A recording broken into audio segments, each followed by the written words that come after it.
Alright, welcome back to Disco Elysium. It's been a few days, but here we are ready to continue our adventure and our investigation. Where we last left off, we finished dealing up the eastern side of the city, and we have now moved on to the western aspect, hoping to find more clues and an escaped member of the Hardy Boys who seems to be behind the murder of the mercenary. So, let us continue our adventure.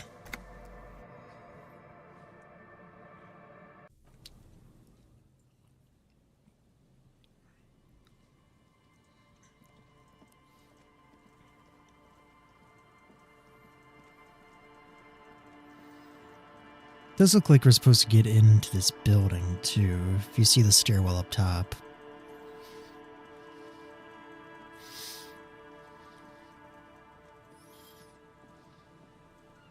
You see a once bright mural towering above you.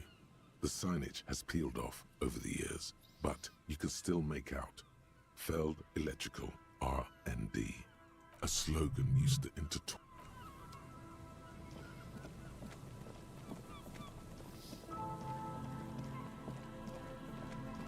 It looks like we'll have to do some other things before we can get in there. Someone has left an unidentifiable article of clothing on this railing. It smells really bad. The cloth, if you can still call it that, makes a soft crunching sound as you thrust your finger into it. It's streaked with dried seagull shit and tangled with pieces of seaweed. A dangling arm suggests that there might be a jacket beneath the crust of filth. It seems likely that it was left in the surf until someone laid it out on this fence to dry out. Unfortunately, that just seems to have stiffened it into a shapeless mass. Please tell me you're not taking that with you. It might be a clue. A clue?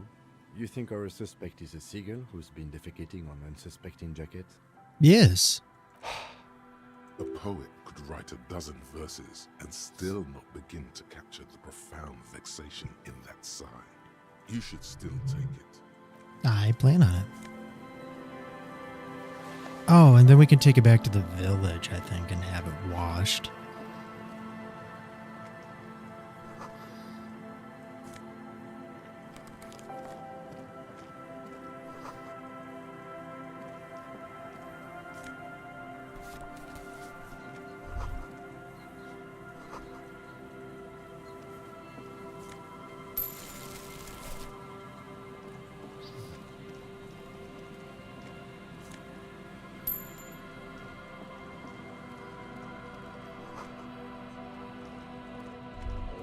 The smell. It's awful and familiar. It doesn't help. You can still smell it. Don't you recognize it? That hideous pungency, that faintly cloying sweetness. Only death smells like that. Something cold wakes in the pit of your stomach. Fear. It is death. It must be. Heads up, Lieutenant. Something's not right here. The lieutenant has already brought a handkerchief to his nose.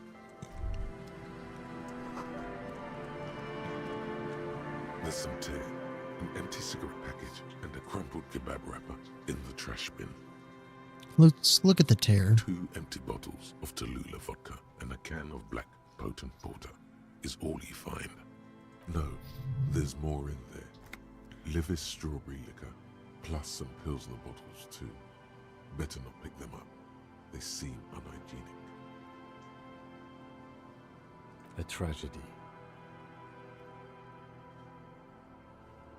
He shakes his head with genuine sadness.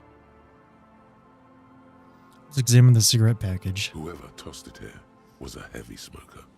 The brand name reads Red Astra. Red Astra is the black market version of Astra cigarettes, known for their high tar content. You see traces of mayonnaise and ketchup on it, as well as a tomato wedge. The wrapper reads Shish Kebab Revachol. It's no older than a day or two. No mold yet.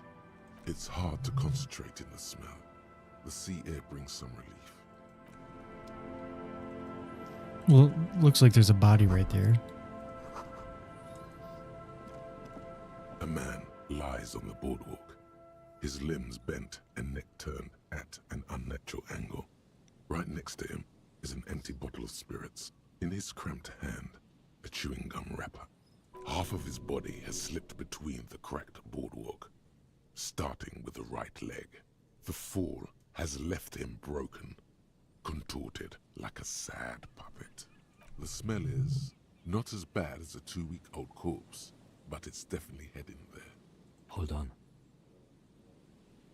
Lividity is faintly pronounced. Whoever this is has been dead for 2 days. No longer. We need to investigate.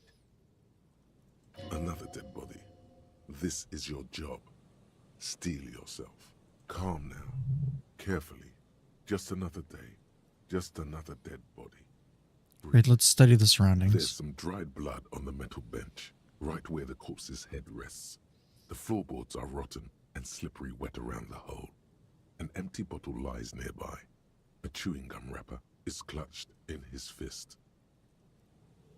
Be very, very careful where you step here. Let's examine the chewing gum wrapper. Grabowski spearmint chewing gum. Green leaves on the cover. The man's mouth is half agape from the terror of the fall. The blackness of death. Stench. You think you see white chewing gum too? Confirmed. Nearly the whole pack is there. Solidified on his lower rear teeth. He ate the whole pack, right? It's to cover the smell of alcohol before going home. The worst thing is, I've seen it before. Almost the same scenario. Even the chewing gum. It's always the same. In a ditch off a road below the 881, he thinks. A young father. Then he shakes his head to make the memory stop. A .75 liter Tallulah vodka with its cap missing. There's hardly anything left inside. Tear all around us. I'd prefer if you didn't collect them this time. It's not proper. True. It feels disrespectful. They screech under your feet ominously. It's hard to say whether the dead man's weight was the cause of the boardwalk to break. It definitely looks fragile. You see waves churning below. Something cracks beneath your feet. He could have easily disappeared into the sea through that hole, and you would have never found him. A dried chunk of blood covers the hair at the back of his head. An open wound. It's sticky and cold to your touch. This is where he came out of himself, drop by drop, when he was unconscious. It took 3, maybe 4 minutes. I don't see any other major wounds, do you? No, just the one on the back of his head. Seems like the head wound was fatal. It's exactly the shape of the bench. The entire boardwalk creaks in the wind as you take a step back. The man has fallen through a crack in the boardwalk and hit his head against the metal bench. Coagulated blood covers his black hair. One of his feet is still dangling through the hole. A bad fall. It might have been dark outside. This place is a minefield in the dark. His expression is dull, like the sea behind him. Drops of water shining on his mustache. His eyes, empty and wide, look frightening in their frozen gaze. Height, 170 to 175 centimeters. Curly hair, stout build. Age, approximately 50 to 60 years. He was confused when he died. Confused and alone, most likely. Overcome with the awful surprise of it all.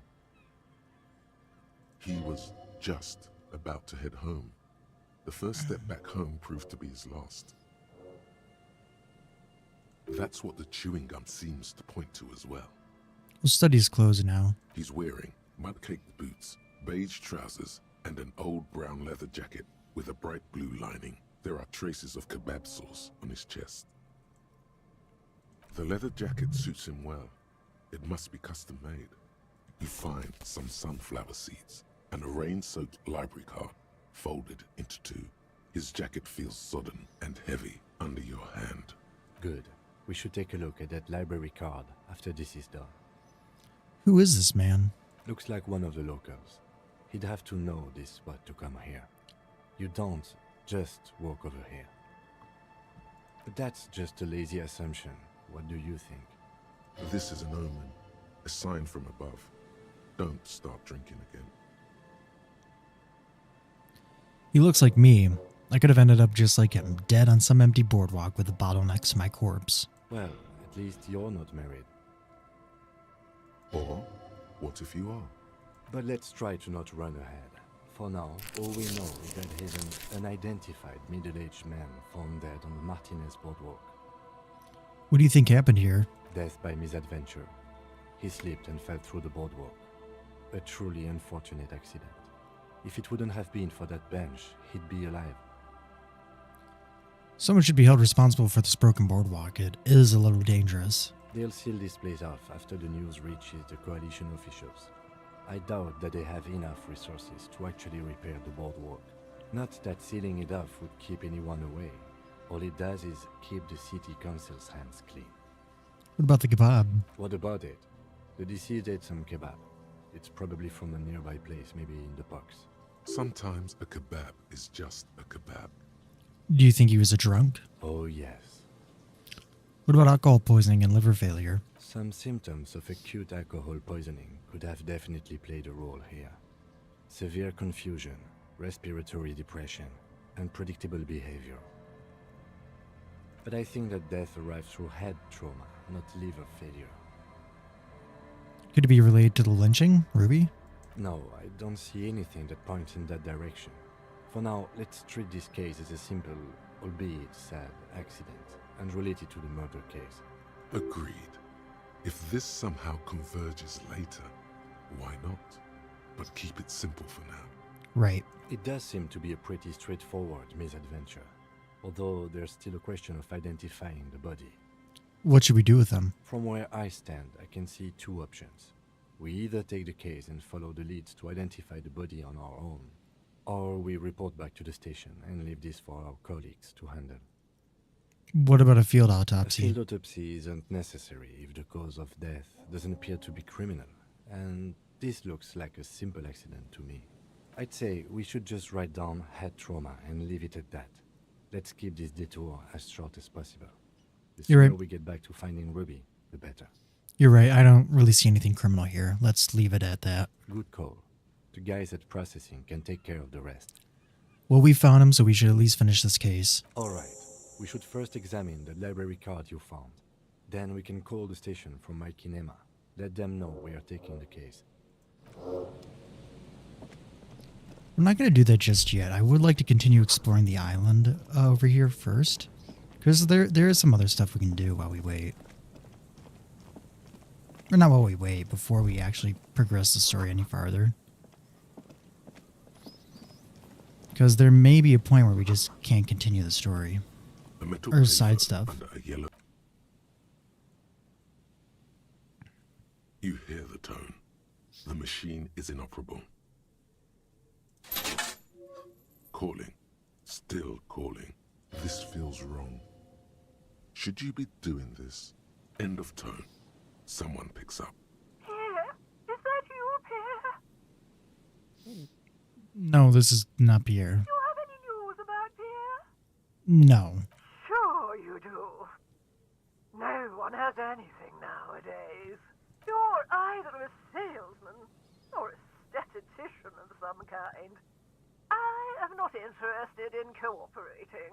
No, I'm actually a cop. To hell with the police. To Oh. hell with you.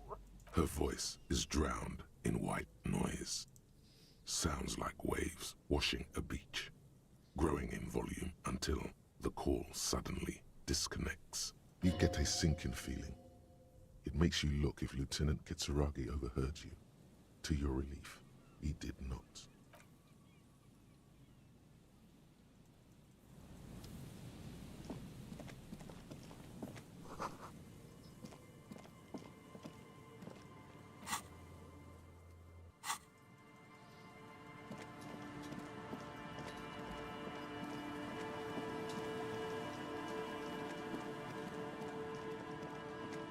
Okay, there's the church.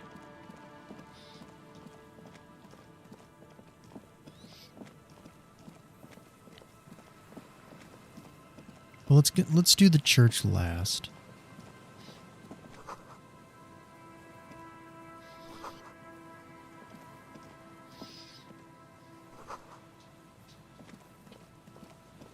An old door, worn by elements, guards the depot. The wind has blown a sand dune in front of it.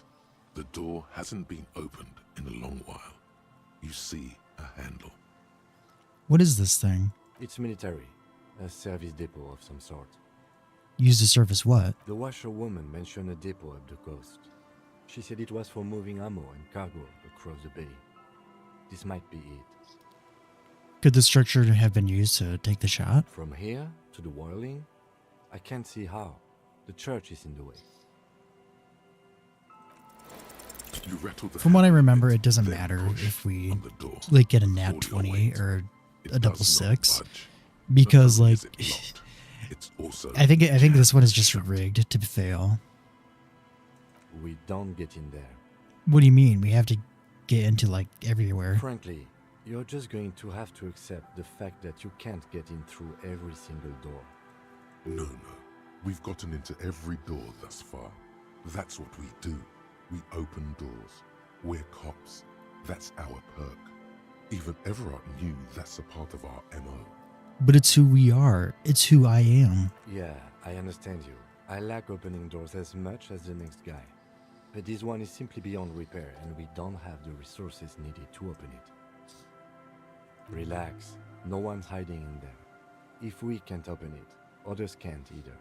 And thus they can't get in. At least you can think about opening it, about doors in general. They are, after all, fundamental to your life. Perhaps something useful will come from this.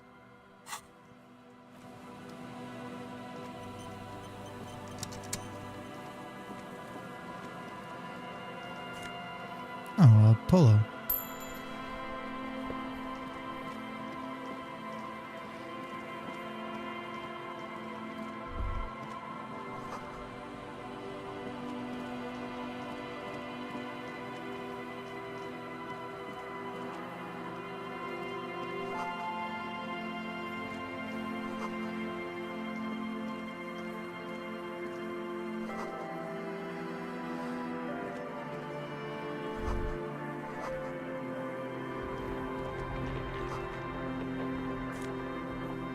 Hey, a new scarf.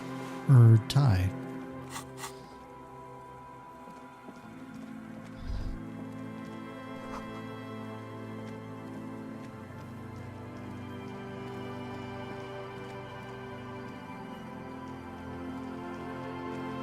Wait, we didn't get to the Ferris wheel.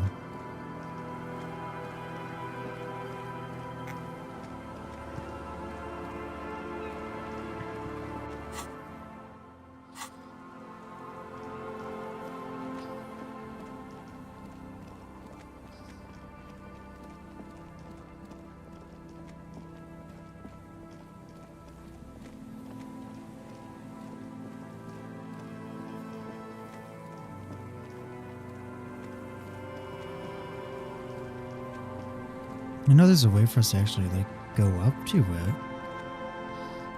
Where's the Ferris wheel?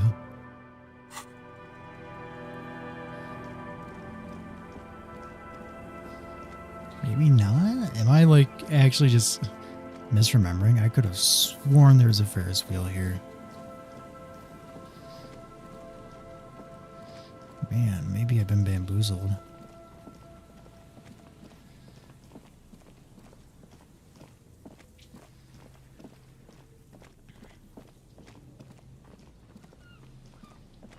Oh, there's people over here. We will talk to them in a bit.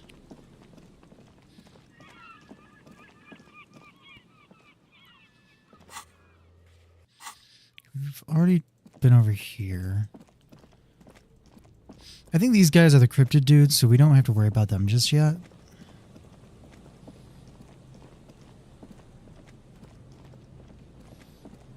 Because we know where they are. We'll come back and deal with them later.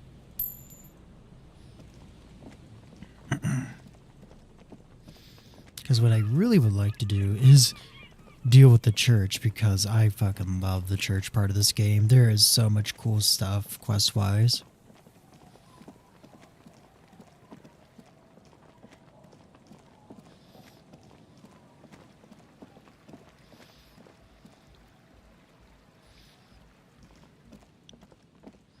Let's go over here first.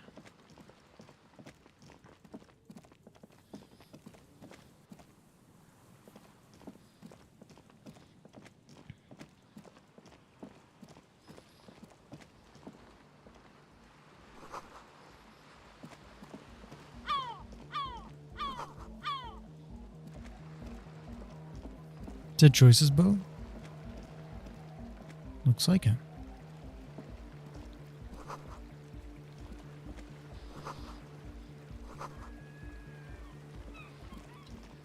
A pane of eternite has been planted into the snow. 2 poles are holding it up. Barely holding it up. It could fall over any minute. A stronger gust of wind might be enough. The pane falls into the icy snow with a soft thunk. We should ask that girl on the ice what's going on here.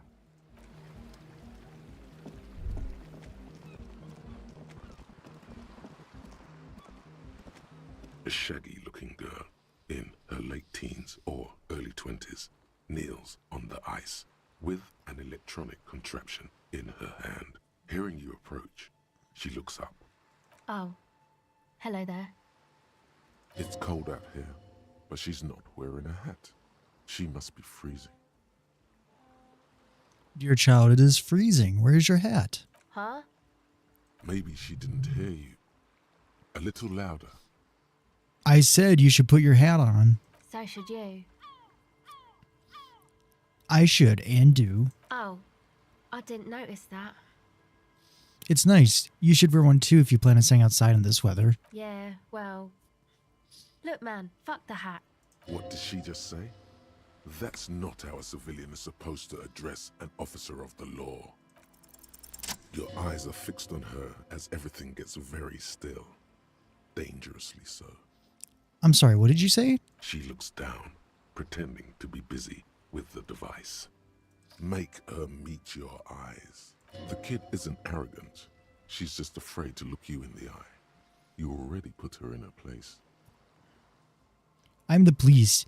You would do well to avoid this kind of language with me. You're right. I shouldn't have sworn. I'm sorry. Her hair is dyed blonde, with dark roots showing. Most men wouldn't exactly call her pretty.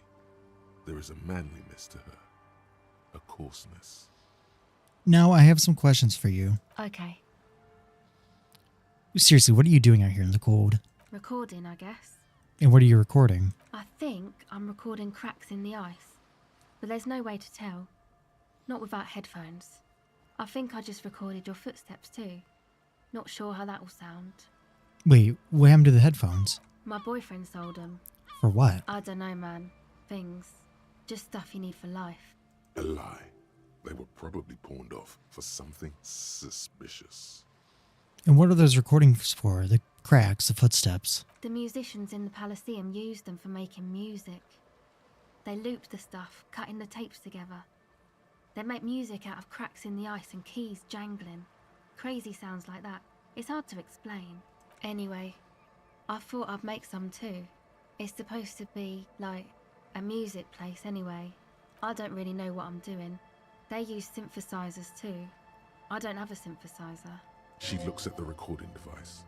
The thing she thought would fill her hours with joy and escape. It's turning out to be an empty fantasy. She feels childish. Very useless all of a sudden. Take this, you're cold. No, man, fuck that, I'm cool. I'm sorry I said that. I'm sorry about the fuck. It's okay.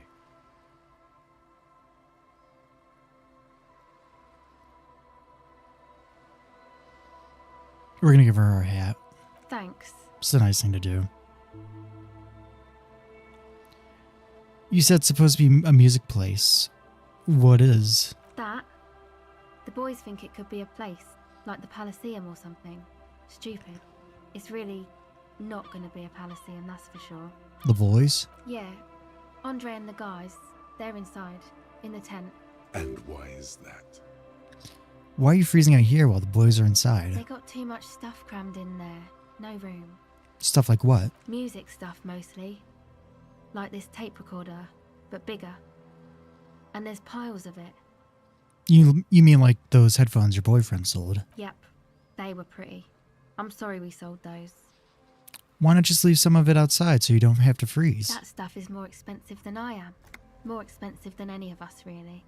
Doesn't matter. I can take the cold. They did have some other questions. Go ahead.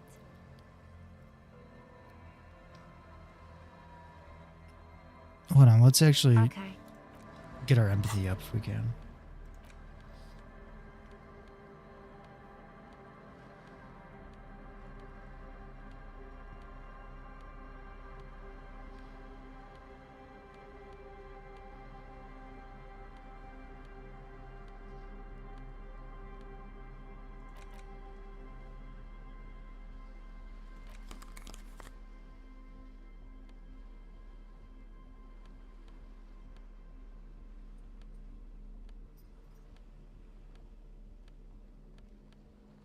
No, that's the only empathy thing we can do. Hello again. We'll talk to her a bit more. Maybe we can get a bonus on this empathy. Have you seen a red-haired woman around? No, Just no? it's pretty desolate here. I only hear the dogs bark at night and see the shadows move down the coast. Considering what we're trying to do here, this doesn't look like a good sign. Superstition. We can turn the grim desolation into a fun dance club, and thus also help turn this hellhole around. So what's your name? A cell. And your surname? Why? I'm from the police. It's for paperwork. Okay, it's Berger. You have little reason to doubt that's her real name. But she's not all that surprised by this cop show questioning, is she? What's the device you have there again? This is a portable recording device. It's for field recording. Low quality, but still. And the wires? Actually, just one wire. I picked on it till the braiding came loose. The wire leads to a contact microphone. And what's a contact microphone? A contact mic records sounds from inside things, like this ice. Your mangled brain would like you to know there is a boxer called Contact Mike. Any news on my wife's name, or how about my mother? No, you're welcome. Does this have anything to do with Contact Mike? Yeah, I record stuff with it. No, I mean like the boxer. No. This is a contact microphone. It's for recording inside solid objects. Contact mic just beats people up. That's not fair. And an understatement. You know, he's not just beating people up. He's a role model. An entire litany spews forth. And you know what? On second thought, screw Contact Mike. He's not a champion you are. Look at you here in front of a saggy tent picking your nose to a drug addict music. The world of sports is in awe of your faith and dedication. Man, you are one weird cop. This isn't about me. This is about your lack of respect for one of boxing's guests. Great. And for yourself. What is it with you and this Mike guy? Okay, if it floats your boat, I'll be more like Contact Mike and less like me. Self-respect is not meant to float any boats but your own. I'll keep that in mind for future use. And how does this thing work? The mic? I don't exactly know. Somehow it doesn't pick up vibrations from the air. The book said it only picks up structure-borne sound, if you like technobabble. Where did you get the mic from? Same place I got the recorder from, the Palaceum. And what's the Palaceum? Oh man, you haven't been to the Palaceum? It's the coolest place in this whole drug-addled shithole. It's a music club and a synthesizer workshop on Boogie Street in Jamrock. Musicians live there, like real musicians. I once saw Arno van Eyck. Thinking about it really cheers her up. It's a long way from here, though. This sounds interesting, but who's this Arno guy? Oh yeah, guess you wouldn't know Van Eyck. Or really be a Palaceum going kind of person. I get down. I don't know what that means. I grind. I don't know what that means either. It means I'm hip beyond my years. That's cool. You're right. Time has deserted me. Sucks, man. Was there something else? About the contact mic, perhaps? No, but I do have some more questions. Okay. Tell me about this music place you've been planning in the church. It's supposed to become like a club for anodic dance music, like that new style of synthesizer stuff they play at the Palaceum. Except that, yeah, What is anodic dance music? you know, anodic, cathodic, music that's made with electronic instruments. Like what? Synthesizers and tape consoles, microcomputers too. Anything that uses electricity, but isn't guitars. Also found sounds, stuff like that. You see clear, beautiful, violent flashes of light. Light cutting through a smoke-filled darkness. That is what the future will look like. if So it you ever want comes. so you want to turn the church into a club? I know. It's not my idea. Andre and the boys found the place. It was supposed to be deserted, but now they can't even take it. Hey, you two are cops. Yeah, why do you ask? Okay, well, maybe you could talk to Andre and the guys, because there are some strange things going on in that church. If you're police, you should look into it, right? Yeah, sure, we can talk to them. They're inside that thing there. Would be cool if you did. Was there something else? I did have some other questions besides the church. Go ahead. You know, you're surprisingly comfortable being questioned. Why is that? Well, it's just questioning, right? You're just questioning me. It's what cops do. Have you been questioned before? Once or twice, yeah. I'm sorry I haven't had the Revershaw experience they get east of the river. What's east of the river? Rich people. Rich people are east of the river.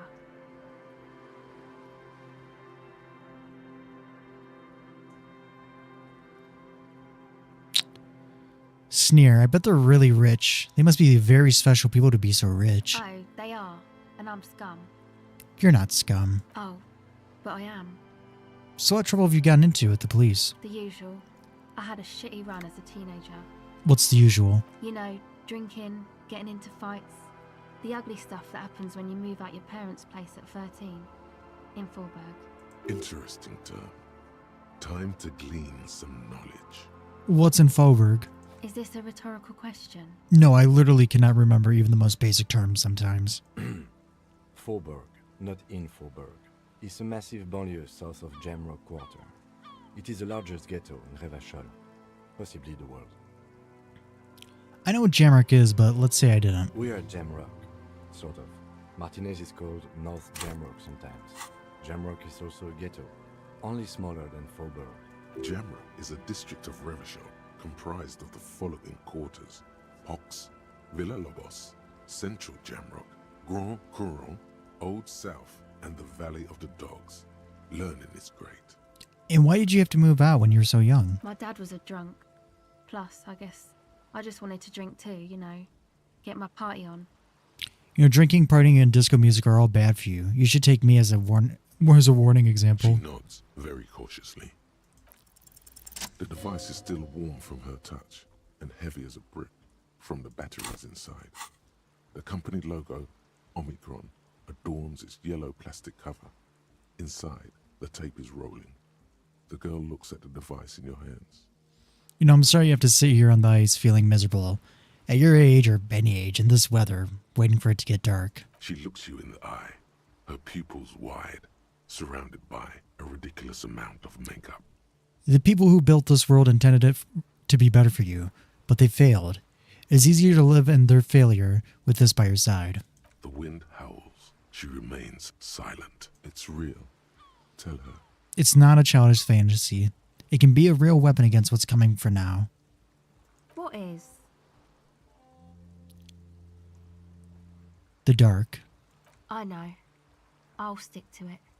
So thanks, I guess, for the psych session. Maybe I can return it. What's been eating you, officer? What do you mean eating me? Come on, I can tell. But, okay. Be a boyadero about it if you want to. You know, I guess there's something that's been making my life hell. What is it? I think it's the plight of the working class. Oh. Really? The golem of capital runs rampant, smashing creator and slave alike. I fear the process is irreversible. Wow. Social justice really matters that much to you. That's commendable. It really had you shaken up there. Are you sure that's it, though? I haven't seen much of this world, but from what I've seen, social justice is an adolescent term. Sounds almost liberal. What's got me shaken up is the people's struggle, and it's got me shaken up bad. Yeah, man. They're pretty bad.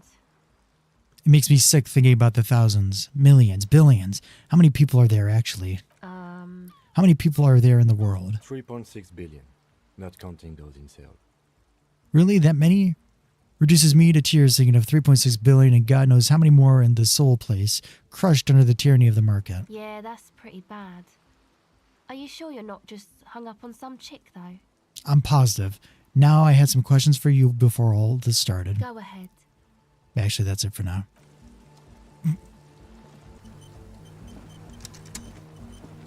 Did we get a quest for, We did not, okay.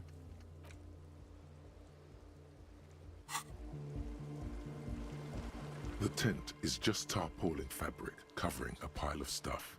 The flap is open. Inside, 3 young men are listening to some new form of music. It's like nothing you've ever heard. One of them looks at you. Come on, get in and close the flap behind you. The warm stuff's getting out. It's safe to assume this is their leader, or at least he thinks he is. Okay, let's squeeze in. Sorry, we barely have room for one. You go ahead. I'm too old for this. I'm actually not, he thinks. I just dislike delinquents. I'm sure you will feel right at home. I'll keep watch.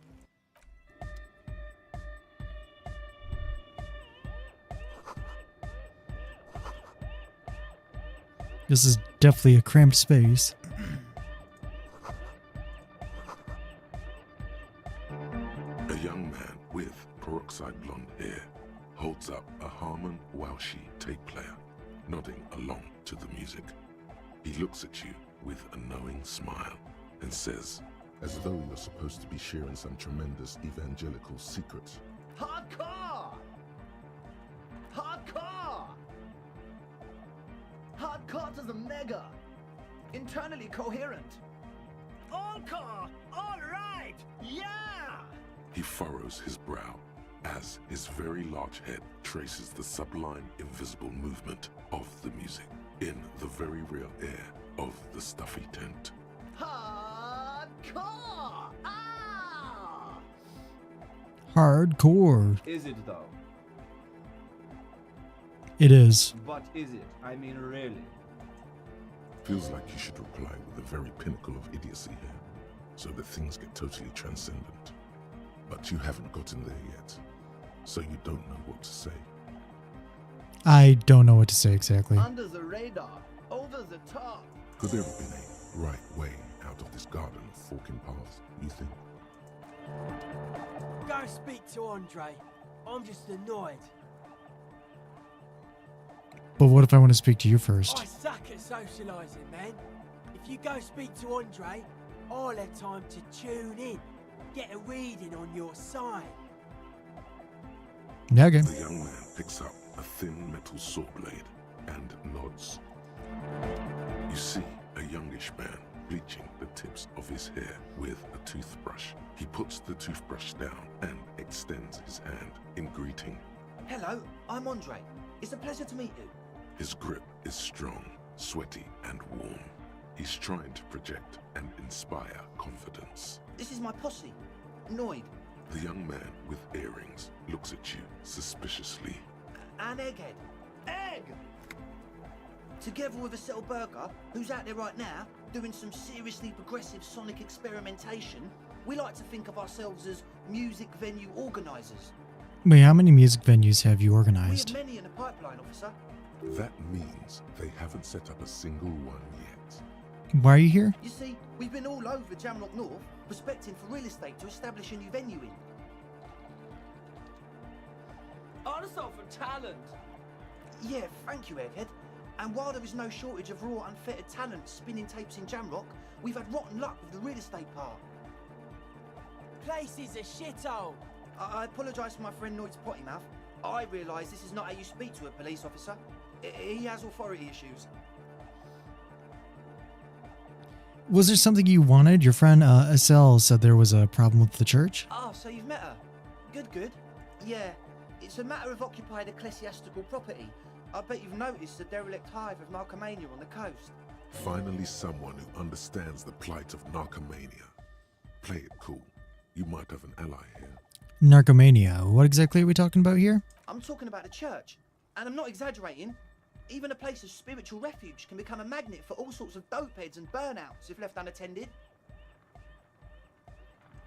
Dopeheads! Burnouts! Well, I'm sad to say, that's exactly what happened. Sad because we were just about to put Martinez on the map with one of the maddest dance clubs in Jamrock. Nah, strike that, in Revachol. Strike that! The word! And sadder yet, because the dopeheads and burnouts hold up in there are the worst kind. He leans back a little, watching you with a steady, serious gaze, letting you imagine just how bad those dopeheads and burnouts really are. Good. This calls for an opinion. You're an expert in those. What kind? The spooky kind. What exactly do you mean by spooky? I was hoping you would be the judge of that, officer. All I can say is, their spookiness is the kind that keeps us from restoring this church into a community centre and a place of spiritual refuge. Also, they don't eat or clean the building. Shit's gonna collapse. People just wanna spin tapes without them spooking it up. Place has bad signs. No one can dance like that. Thank you, Egghead. So you're gonna look into it, right? It should be a police matter. Getting them out. Whatever spooky stuff they're doing, I'm sure it's not what the Ecclesiastes meant their property for. Yeah, sure, we can look into it. Tell me more. All right, man. Andre's obviously very happy you took him seriously. The whole tent is. The boys exchanged giddy looks. What's the status of the church? I haven't gone inside the building yet. I asked Noid to install a measure against more drifters wandering in. A padlock. It's a temporary fix. Just something to contain the situation. I had to do it in an hurry. Not my best work, but it should hold for a while. And a key? Of course. Noid, give the officer the key. All right. Oh, come on, catch it. No. It's as if time has frozen somehow. You think you can sense the key moving in the air. Yeah, this is going to be way cool. Blam! Straight in the eye. Straight in the old eyeball. In the looking ball. A stabbing pain. Tears stream uncontrollably from your right side. Ouch, goddamn asshole, what is wrong with you? Can't you see I'm in pain now? Man, I'm super sorry. That was totally my bad. I got overexcited. Threw him too hard. I'm sorry. He looks like he's genuinely sorry. He didn't throw them better. I'm sorry. You're almost eye murdered me, a cop. That's use of lethal force. I really am sorry, man. Just take this, okay? Wow, looks like there's quite a lot there. That's the least you could do. I hope that settles it. Or wait, the key? He is shifting in his spot, uncomfortably, still feeling sorry for the mishap. We were talking about the padlock, I think. How long have those people been locked in there? Not long. Like a week, maybe? How can you be sure they haven't starved to death? I'm super sure they're alive. I mean, come on. I'm at least 90%, maybe 85% sure they're still alive. Somewhere in the ruinous past that led you here, there was something called exams. You may have learned the term involuntary manslaughter there. Andre, do you know what involuntary manslaughter means? Yes, I do. I listen to Channel 8 all the time. I know about crime stuff, and I assure you, officer, this is not what's happening here. I'm at least 80% sure they're alive. I mean, come on. Most people aren't ever that alive in their entire lives.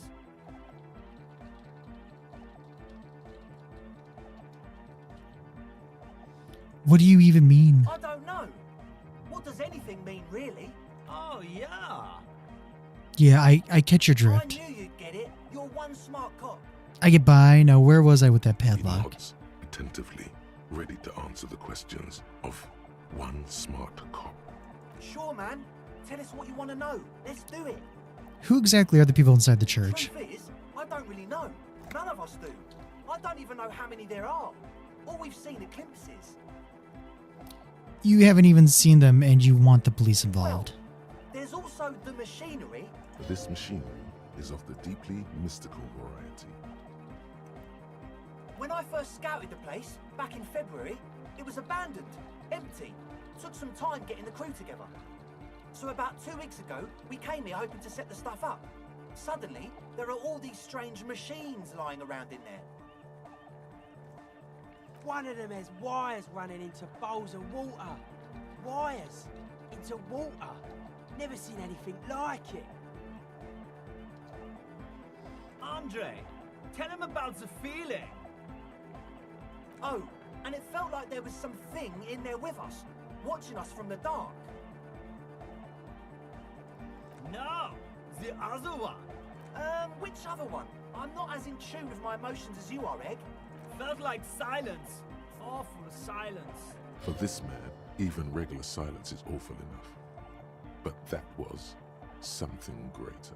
But you haven't physically seen anyone. Not exactly. We've just seen someone who we think is a woman go in and out of the church. A couple of times. And we felt someone or something eyeing us inside. But that's kinda it. The woman, red hair maybe? A lorry woman? Sure, why not? Yeah. But not really. Brown hair. Old. Heavy, dark side. So which one is it? What Noid said. So brown and older, Ruby might have dyed her hair, though it seems like a stretch at this point. What was that about something watching you? Like, you aren't alone, you know? It wasn't quite human, if you know what I mean. Not human, as in a ghost. Do you know what he means? It was this dark shape climbing upside down along the ceiling, like some kind of crab man. I thought it said crack man for a second. A crab man? Yeah, you know, the way it was climbing up and around the ceiling, like a crab. It was stalking a cell, exhibiting ambush behaviour. Odd. Crabs are usually marine creatures, and not known for climbing walls. Ambush behavior. Crab man. Crab man! Yeah, totally. I mean, I didn't personally see it. Estelle was alone that time, but I believe her. If she comes out running and says there's a crab in there, there's a crab in there. You should ask her about it, but be nice. Don't tell her you don't believe in the crab. The implications of this are too numerous to consider. Proceed with caution. Learn all you can before entering that dark building. Can you tell me more about this machinery? You should talk to Noid about that. Okay. I just got a distinct burnout and dopehead sign from them. Probably jacked up to some snuff station too. Probably, very likely. So how can you be sure there's burnouts and dope heads if you haven't even seen them? Well, honestly, I can't. But I am. This is a below feeble attempt at avoidance. Basically, he is attempting to weaponize idiocy. Well, you can't, but you do. I should add weaponized idiocy to my own repertoire. Hey now, I'm 70% sure they're substance abusers. Don't let all that technology fool you. Where do you think the drugs come from? Alright, let's talk about something else. Sure. What? I know Noid has his signs, but what's the deal with Egghead there? He's a quiet man, mostly communicates through music, and by being a master of ceremonies. Master of Ceremonies? You know, a host, a declaimer of slogans. Interesting, sire. A bit like you then. An MC for short. How do you communicate with him? Well, he's just kinda here. I don't really know how to communicate with him. Have you ever really talked to him? Yeah, sometimes. When I stumble and find my way into his center, you have to hear a lot of hardcore to the mega first though.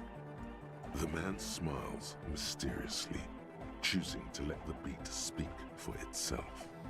You mentioned some type of ecclesiastes own the church. Who are these ecclesiastes? Oh yeah, that's a meteor and name for the founding party.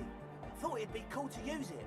If you don't know what the founding party is, there might be a way to mask it with minor demagoguery. Before we go on, what do you mean by meteorin? You know, of Meteo, concerning Meteo. Meteo? Meteo, a country, on Muindi, on the Muindi Isla. One of the poorest of the first world nations today, but once a great ancient civilization. Capital, Tilakos by percentage. Now humor me, Andre. What is the founding party? Come to think of it, I've never really looked them up, you know. I can't give you a precise definition, but they're a very powerful religious organisation. And? And they have roots in ancient mass society. And they're the custodians of the Pericarnassian Church. Plus, they anoint the innocents. They, like, made the Innocentic system, no? No, that sounds exactly what the kind of who'd want loud endonic music in their church. You're right, they do. The Pericarnassian Church is about love. And Nordic music is about love. I got love for my Pericarnassian posse. Love is the relay out of death. We dance. Love is hardcore. Unity! Unity! Make some noise for my Insulindian posse. You feel it. The anodes and the cathodes coursing through you. Your big toe starts tapping along to the base, as if testing the waters. No words. Enjoy the beat. Feels good. I don't quite understand what you're talking about. What's a posse? Your posse's like your people, man. Like you got your cup posse. You look out for each other and you party together. That's a posse. And where is your posse, detective? Kim's our posse. Nothing comes to you. The world is silent. It sounds like you're saying random things. Love, posse, make noise. Are we? Yeah! I guess love can be pretty hardcore. Oh yeah, it can. He's coming around. You're getting it. You know what? You're right. How can the founding party be anything but enthusiastic? Dance music is about love, and so is the Pericarnassian Church. Yeah! Yakokata! The place to be! He seems ecstatic that you share his vision of Pericarnassianism. Do it for the masses. Do it for the crew. I didn't want to say it, but it was pretty lame of you to imply otherwise. Anyway, you got more questions? The one with the large head is still looking at you, nodding his head, waiting for your body to start moving. Yeah! Let it out! Let the disco happen! Bring the disco into this world! Get this church shit on, and then dance there, motherfucker! You feel like you could go for a little disco when, or if, they get this club going. You've got it in you. Well, they already told us to talk to the girl outside about the equipment. Yes. Oh. What? You know, I see you brought your own water. Yeah, good to have, bitch to carry. When I first scouted the place, I did some reconnaissance. I'm not sure the church even has running water. And it's distilled, too. Oh, it's the one they sell at the fuel station. It's like he's lying to you, my liege. But he's slippery enough that there's nothing for you to grab hold of. Yeah, I hate to tell you, but this place reeks of sweat. It does, doesn't it? Told you we have a smell problem. But yeah, I also smell ether. Why? Ether? I don't smell ether. Do you, Noid? No, It's mixed with like a peculiar chemical scent, like laundry detergent. He sniffs the air, then shrugs. A shrug is good enough for us. Why say it when you can shrug it? What's with all the Nazafed? The what now? The Nazafed Ultra. You have a lot of it lying around. Oh, the old Ultra. We, He's like an actor, looking to the souffleur for him. I have a major sinus infection. Stuffy nose. We all do. Shit's all blasted up. Winter. Can't even breathe. Yeah, okay, whatever, that makes sense. Yes. What? He nods enthusiastically, no doubt a little relieved. Oh man, can we up our logic? Logic is -1. What's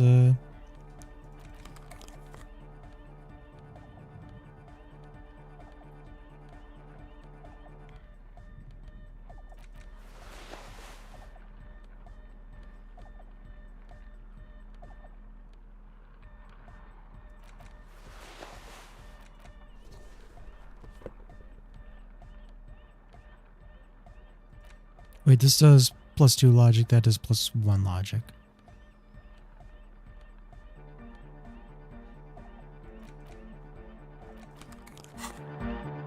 The young man. It's hardcore! Skibbity. Skibbity. Hi again. So, how are things going? Well, first of all, you're a Oh, we failed. Plus, it still feels as if As always. So you had a talk with Andre, and now you want to discuss things with Noid? That's fine, man.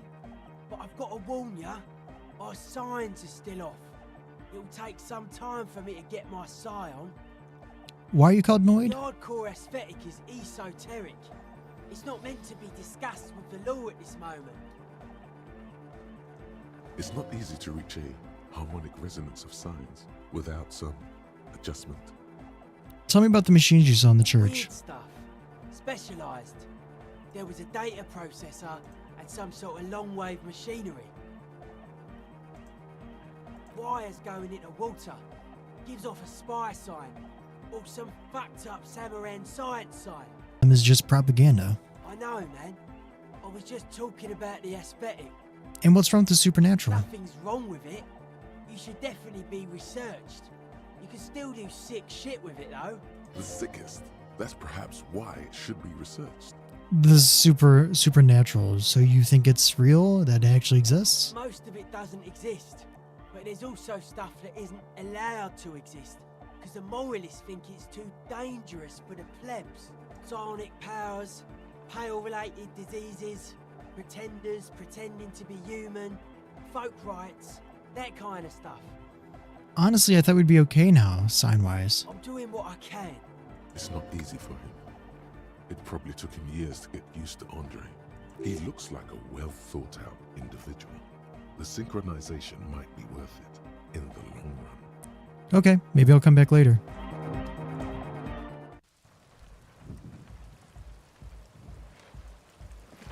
Okay, so let us go about trying to finish as many of these quests as we can now. So buy the FAL and Pants from Kuno. I think we can actually. We probably have enough to pick it up because I think it was 50 real.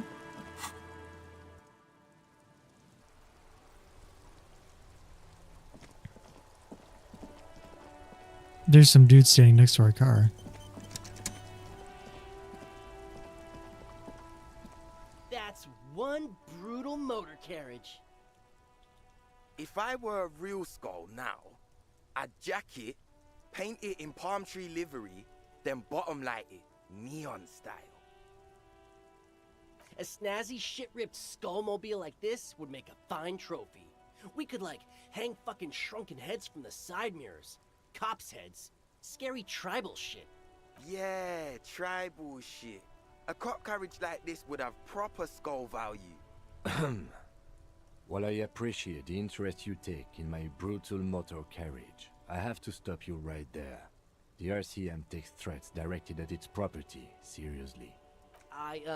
It's just theoretical work, Copper. No basis in reality. Man, if we were certified skulls right now... Who are you? I can tell you who we're not, cop. We're not snitches or skulls. Which is not to say that the skulls are bitches and... On the contrary. The part of this presentation you want to take home with you, cop man, is we're not part of the skulls yet. Okay then, let's indulge in some intellectual exchange. These young men seem eager to share their beliefs. And who are the skulls? You don't know? What kind of cop are you? It's not a question. Don't get into it. Of course I do. I'm just testing you boys. The skulls are the most vicious gang of the Besmertne. Besmatine, or the Besmati, the Immortals, are West River Sholian crime syndicates. The nastiest bunch of psychos ever. Jacking carriages and getting into high-speed chases. Possessing an infinite amount of fuck-all swagger, infamous for their non-verbal modus operandi. They usually occupy the burnt-out quarter in Jamrock, or you can find them loitering around the brightly painted bottom-lighted vehicles. I can't wait to become a skull. Bottom lights are wretched aggressive. Do you know anything about the murder that took place here? Murder? A man was hanged in the backyard of the Whirling in Rags. Yeah, sure. We'll gladly tell you everything we know about it. It was a man. Also, he was hanged. Don't fuck around. I'm the law. He was hanged from a tree. Yeah, I mean, duh. These punks don't know anything. Let's just move along. Hey, stop right there. How does one know anything? Ah, this sounds like epistemology. A field so occupied by thought that it begins to question thought itself. I'm not going to entertain you with this any longer. Sure. Understandable. Fuck, and I appreciate your effort, though. Do you guys know Cindy the Skull? Oh, yeah. Cindy's a right proper skull. Yeah, a true artist of the future. Just like Arno van Eyck. By the way, if you see Cindy, give her our regards. For all their nihilistic posturing, these young men are not lacking in youthful idealism. The lieutenant on your left is unusually lenient toward them. I see you kids are into Indonic dance music. Oh man, yeah. We're not fucking kids, man. Be wary of the abyss. Why? It's a threat. An impotent threat of violence. Don't fuck with me, boys. I'm one of the bad cops. Whoa. Come on, man. We're just talking here. Just words. Nothing wrong with that.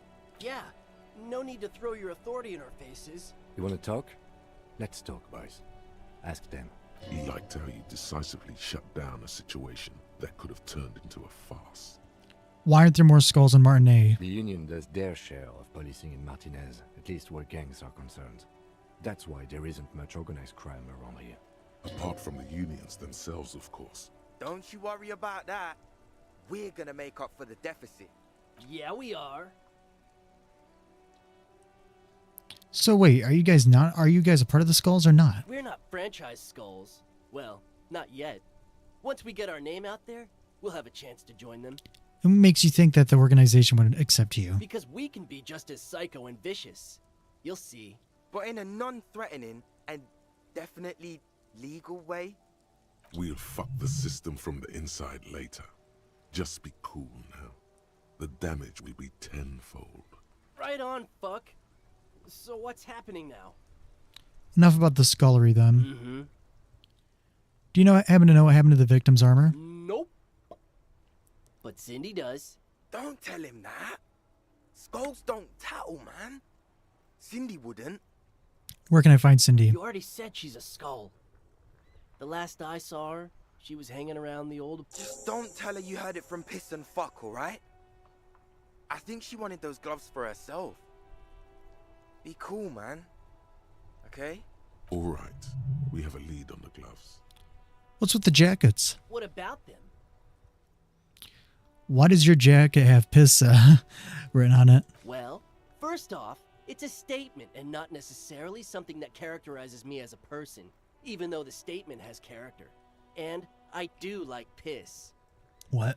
The word piss epitomizes the struggle taking place in the world. Things being defined as they seem, not as they are.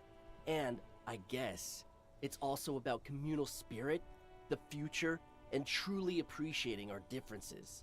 Also, you've got to admit, it catches the eye.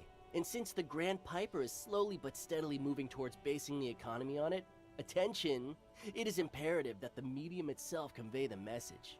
What? What I mean by this is, we are all piss and that the world is inherently meaningless.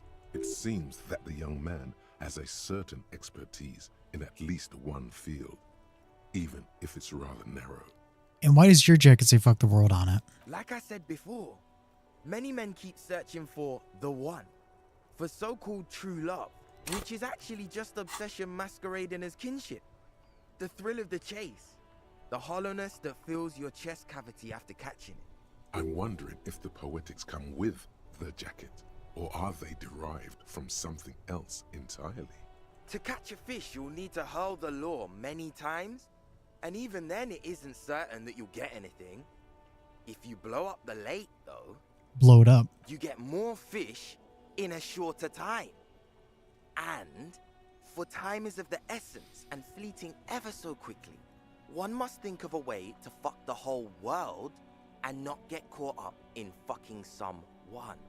Because when one fucks everything, he fucks nothing. And that, to me, feels glorious. Sticking your dick into the void. Hate to admit it, but in a weird way, he's got a point. Is it a coincidence that here we have 2 badass jackets and 2 badass cops? Hey, Kim. Yes? Do you think it's a coincidence? What is? There are 2 of us in 2 of these jackets. What are you implying? Which one would you wear? I'm not sure I understand you, detective. No, which one of these jackets just speaks to you? Neither. Kim, come on, it's a mental exercise. Fine, if only to end this discussion. Theoretically, if I were a juvenile delinquent, if I were to already be down that path, I think peace is the stronger of the 2 statements. That works. I feel more of a fuck the world kind of guy anyways. Seems about right, especially considering your heroic exit attempts. Oh yeah, let's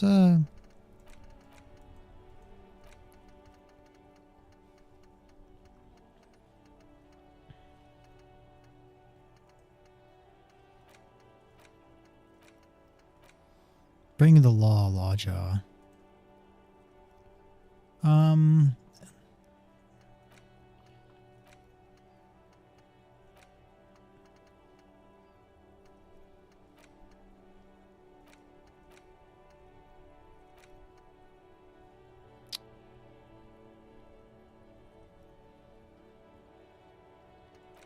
Let's go with one more door.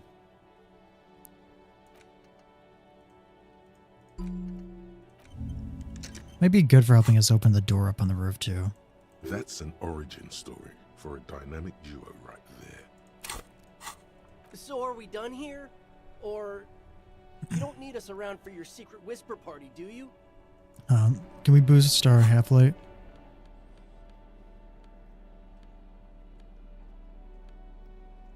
Wait, we actually just debuffed our half-light, I think.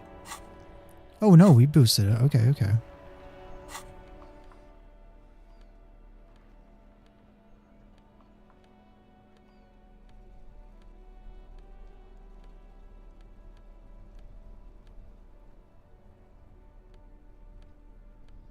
Oh, do we have nothing that boosts our half-life? Oh wait, here we go.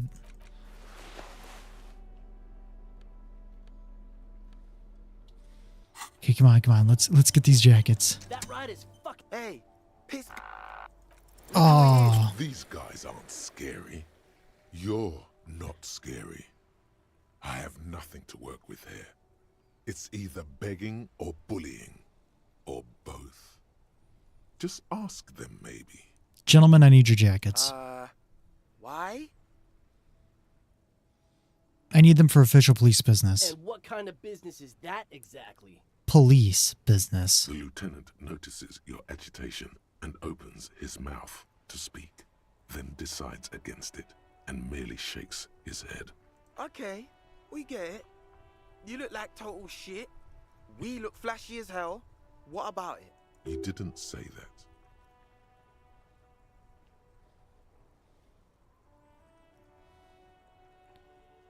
My clothes make me sad and I needed to fun it up. The lieutenant looks down at his bomber jacket and shrugs, obviously content with his uniform. Please. Fine. Fuck it. Here. Take it then. I can't handle this sad shit. It's true.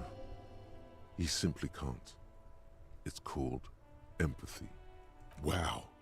I did not see that coming. You better wear that jacket with pride. Fuck that. You're not getting mine. My dad's a lawyer in La Delta. He'll have your badge. No, he won't. The lieutenant is lightly amused by the situation. Wait, world fucker, you got a rich dad? No. He's like a volunteer lawyer. A total bitch. Cites law and does dishes. You know what, cops? Fuck you. That's not what this is about. You're not getting my jacket. Fuck him. We don't need his rich dad jacket anyway. Fuck it, we don't need the other one. You said you're more of a this jacket kind of guy, so I got the jacket for you. I'm not wearing that jacket. But don't you want to express your individuality? Wait, why not? You could really raise hell. Go undercover. Hard. I don't think this case requires us to go undercover or Well- raise hell. In fact, I don't think the jacket will be useful at all. You know what? At least we have it in case the need arises for it. The need will not arise. Look at this cute shit. How can we become skulls if you go around fraternizing with cops? Let's get the fuck out of here before anyone sees us. Fuck. I'm sorry, man. I just don't like confrontations, that's all. Is the jacket even good? Where is it? Oh, +1 drama, so it's not even that good. Well, I think we already have a jacket with +1 drama anyways. And the body's still there. Necromancer pig. That shit was dark. Going in there like that. Oh, brutal shit. Tell me, Kuno dies. You're gonna pick one out of his brain like that too? Kuno's gonna go out in a hail of bullets. Gonna look like a fucking porcupine. Porta Rosa, a side alley of the Boogie Street Spearhead. A young man in his early 20s approaches patrol officer Emil Mullins and asks for a cigarette.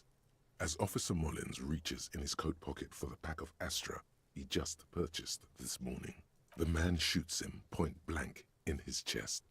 Breathless, the patrol officer collapses in the gutter. His right hand is grabbing the armor on his chest. The bullet didn't pierce it, but he can't breathe. On the pavement, the patter of the perpetrator's feet growing distant. Bleed, pig. Someone opens a window and says, but Emil cannot see who. His sight grows dim with pain. You know, I'll be there for you, Kuno. Yeah.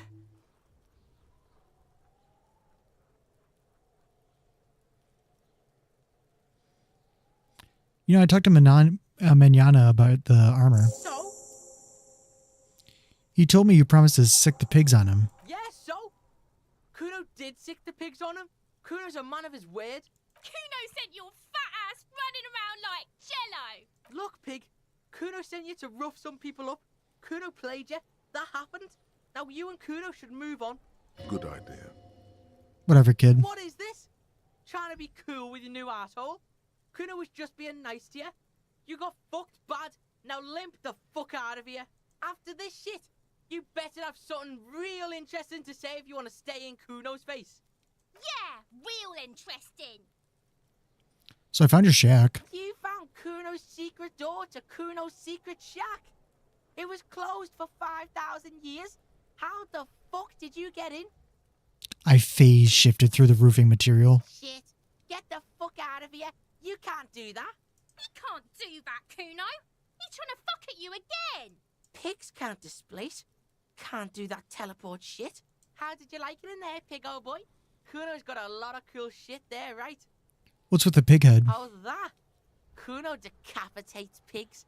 That's just a Kuno demo tape. Cool pig head. I got one too. This one. It's shit. What?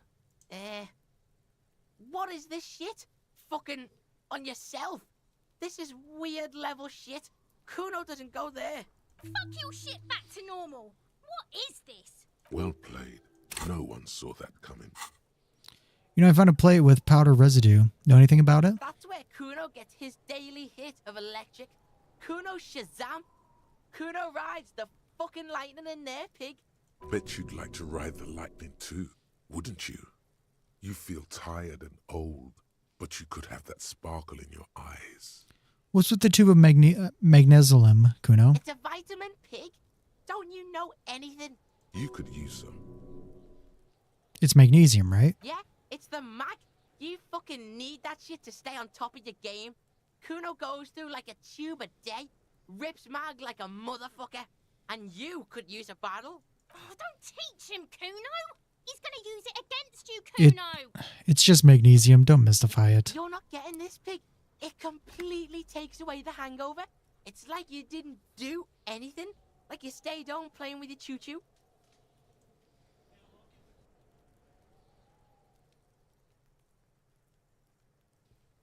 Fuck you, pig. Don't do mag. You're gonna OD and you're gonna fucking die. Yeah, I've heard enough. Good call, Pigmeister. Don't come and talk to Kuno about his kingdom. Okay, let's Kuno doesn't fucking... See if we can adjust our empathy to make it higher.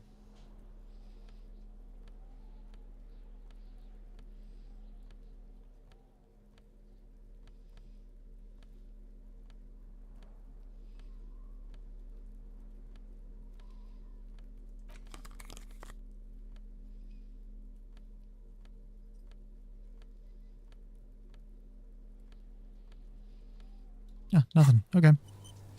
You need to act decisively. It's Kuno. Use Kuno words.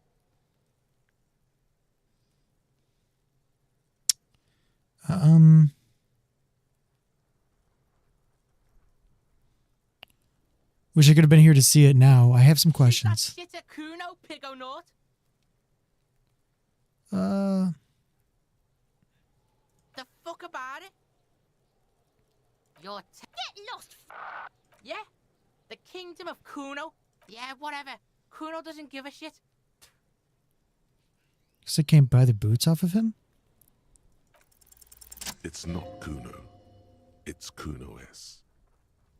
Interesting. How? Kuno S is by far the worst of the two. Kuno has no problem being near you, but the other hides behind the fence, afraid for her life, like she's done something very bad. Also, Kuno hasn't stopped talking to you, even enjoys it from time to time. When you talk to the other one, it's like talking to a cornered animal. She only hisses and says murder was the case that they gave her. All in all, Kuno respects madness. You cannot hope to outdo her on that front. You must win yourself a few minutes with him alone. Psst, Kuno. Fuck you whispering about? He's whispering too. He's going with it. But watch what happens. Fuck you whispering about. She puts extra stress onto that word, expecting it will make you uncomfortable. If Kuno wants to whisper, he's gonna fucking whisper, okay? Let's whisper, pig. This is it. You've got him. But be careful. You can still fuck this up. Don't make Kuno look bad in this. So what's up with her? She's terrifying. Crazy scary. Crazy? You don't know the half of it. She's not crazy. She's insane. Dangerous. She's smoked a man. She's done people in. Probably even pigs. Stop talking to him. Kuno, I'm fucking warning you. You're gonna get us into shit. She understands what you're trying to do. Yo, see? Did Kuno not tell ya? Kuno told ya. Kuno talks to whoever he wants. Talk, pig. Kuno's got it under control. You did it. They're separated. He's even turned his back to her, so she can't read his lips. Fuck. She can read lips. You should cup your mouth. So is she your sister? Fuck no, she's not my sister. She's just a stray who got in. Like a mad dog or some shit. Stray. Yeah, she was just there. What was that, Kuno? She was in the hallway, dripping wet, by the fucking shoe rack, in the dark. The hallway over there? Yeah, that's the place. She was just balled up near the closet, psycho style. And why was she dripping wet? Kuno's got no fucking idea. Her hair was all wet.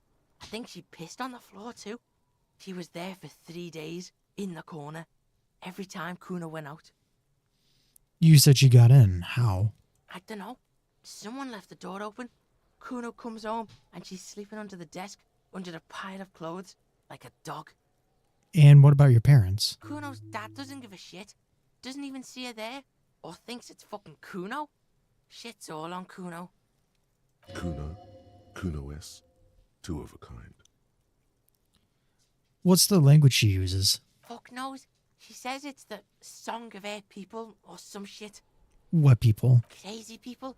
The fucking Nakis. I don't know. Sounds boreal, like something from the tundra and tiger-covered cutler, Isola.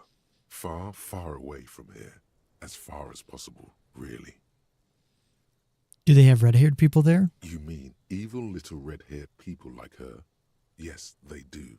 The Suruese have that ginger gene. Kuno, could she be Surinese? Suruese? series. That man from Helmdall shit.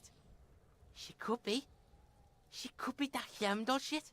Revelshot does have a small Suarese community, or she climbed into a yakberry crate and was shipped over accidentally. You said she's insane? Yeah, she's psycho. None of that kiddie psycho, cat burning shit. She does the real deal. Whoa. Yeah. What's the real deal? Snuff radio shit. Believe me, pig, you don't want to know. And he doesn't even want to think about it. This isn't just another boast. You think she has anything to do with the dead man? Yeah, she would have liked to fuck him up, but she didn't. Kuno wasn't around, and C was with Kuno.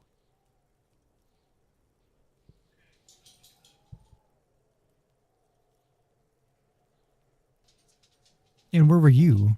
Look, Kuno's gonna put you at ease. We didn't do it.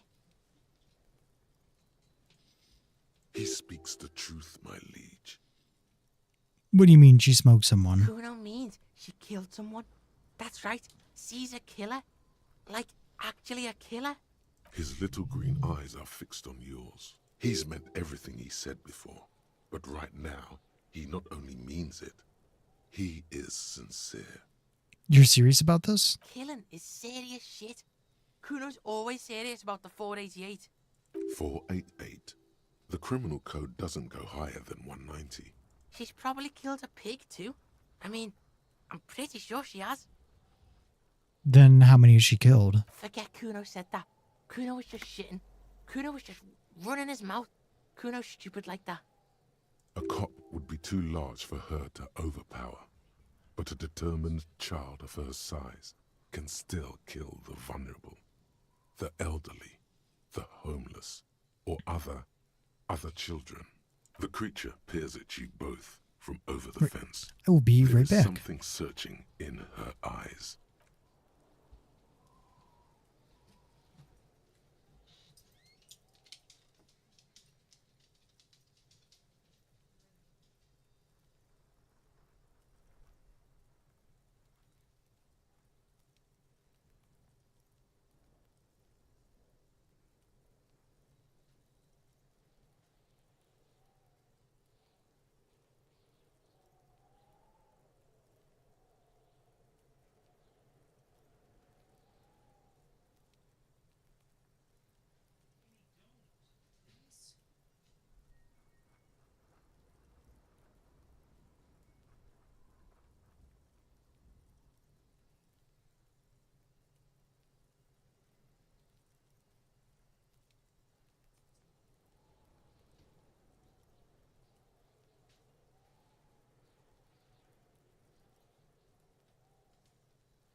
Are those your black sneakers in the dining room? Yeah, okay, thanks.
And I'm back.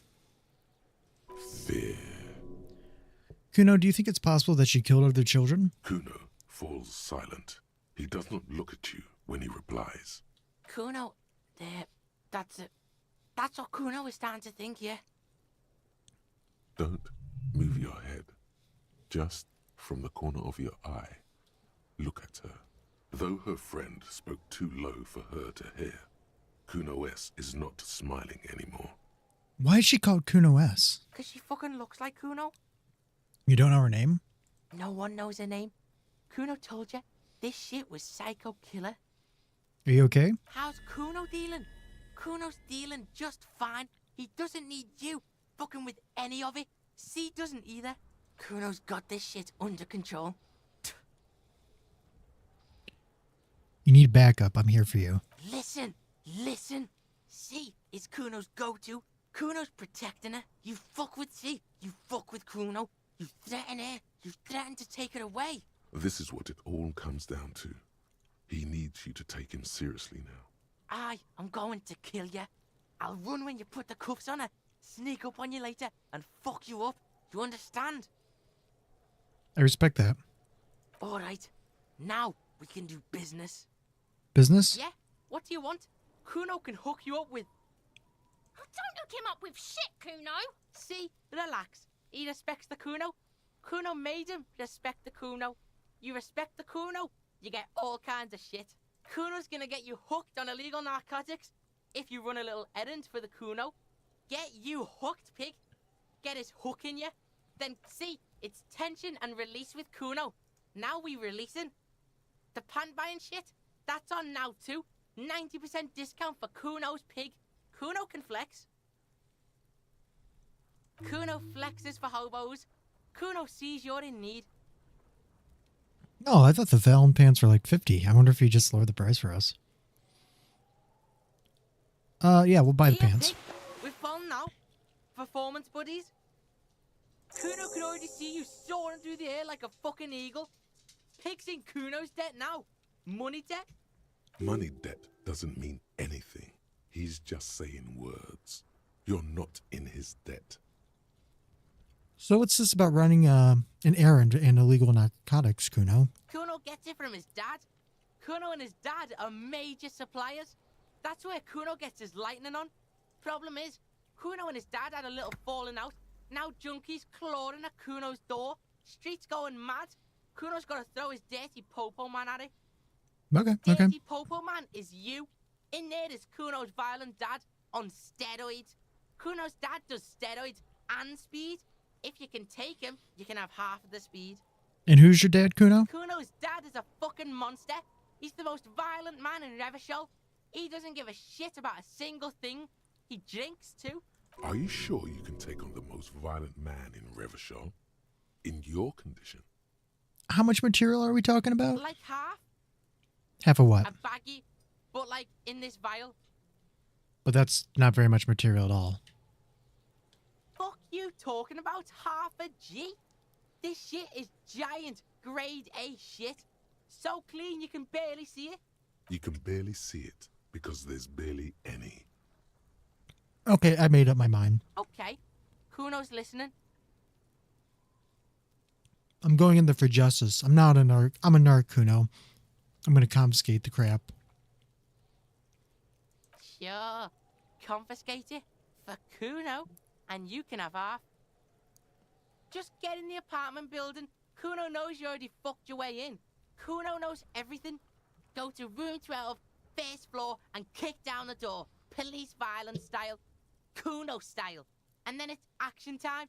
You're locked in the room with violent fuckheads. That's it. Next time Kuno sees you, you better have his shit. What the hell are you signing us up for here? Come on, Kim. Obviously, I'm not going to take it. We need to get the drugs away from a minor. Okay, then. Kuno doesn't...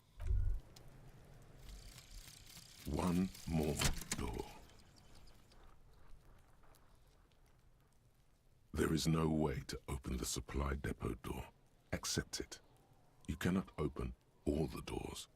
You have to integrate this into your character. Some doors will forever remain closed, even if every single other door will open at one time or another. Maybe to a key, or maybe to some sort of tool meant for opening doors. But this one will never accede to such commands. A realization crucial to personal growth. Crucial.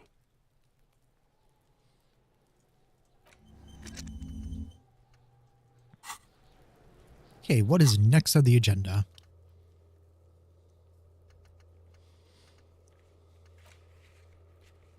Okay, I think we're waiting to get the next crowbar we can get.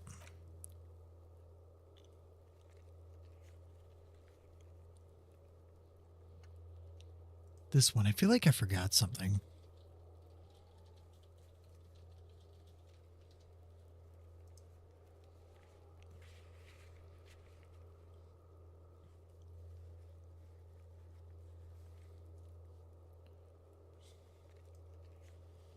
So we can't do that. Wait, didn't we find our badge?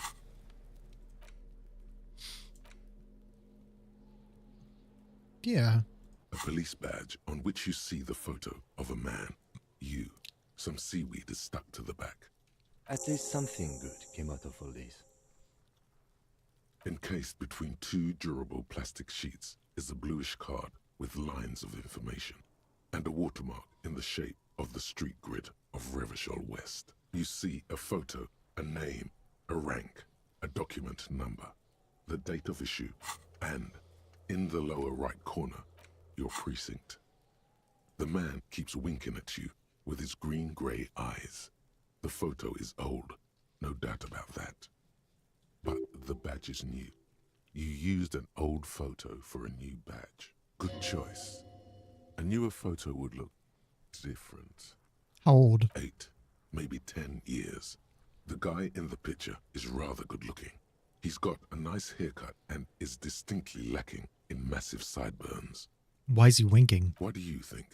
His face is already contorted by the expression, although it looks less grotesque on him than it does on you now.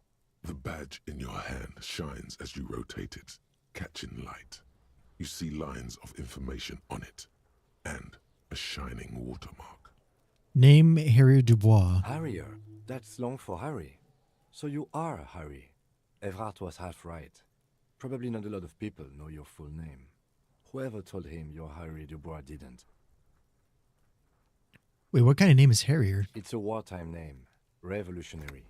The kind mothers give their sons during troubled times.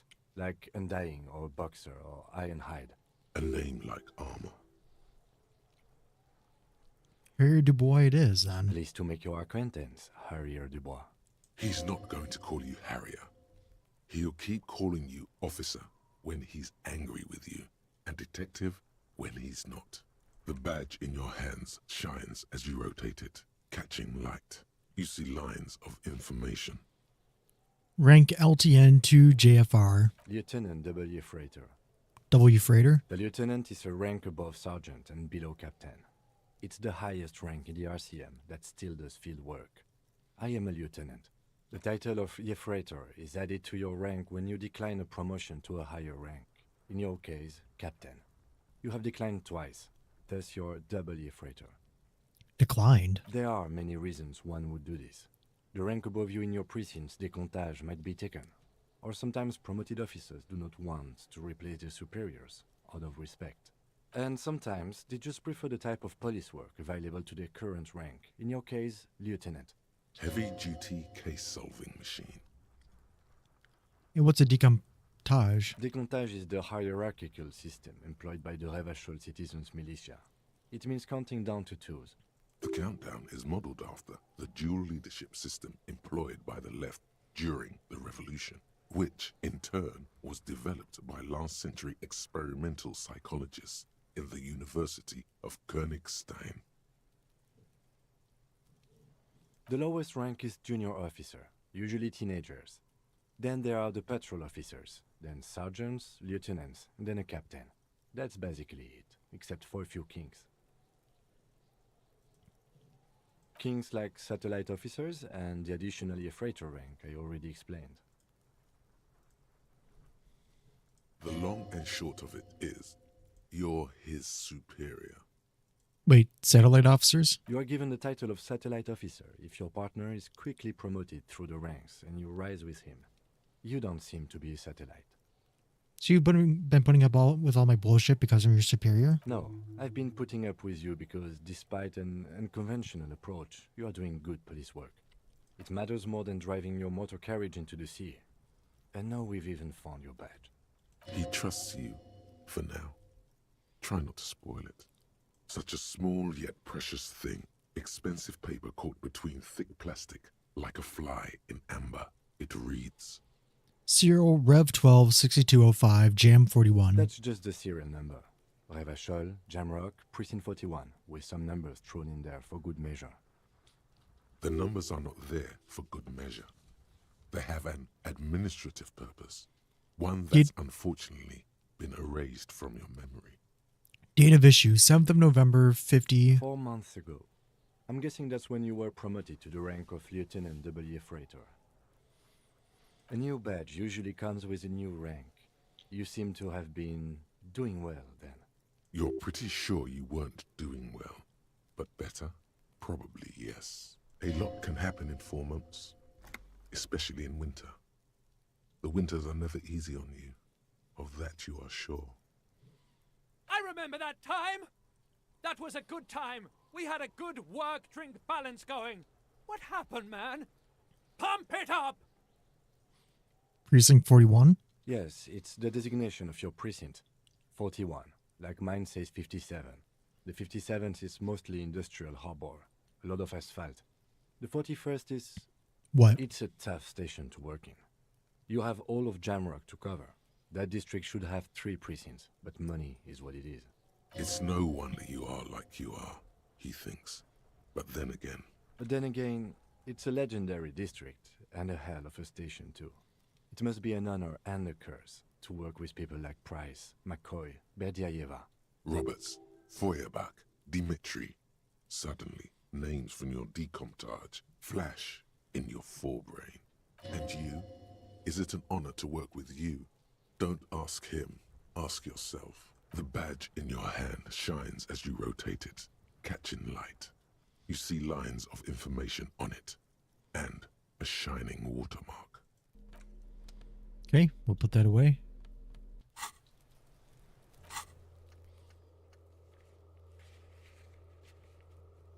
Oh, we should ask Kim about the Kim about the pissing contest. Yes? Try to smell Kim.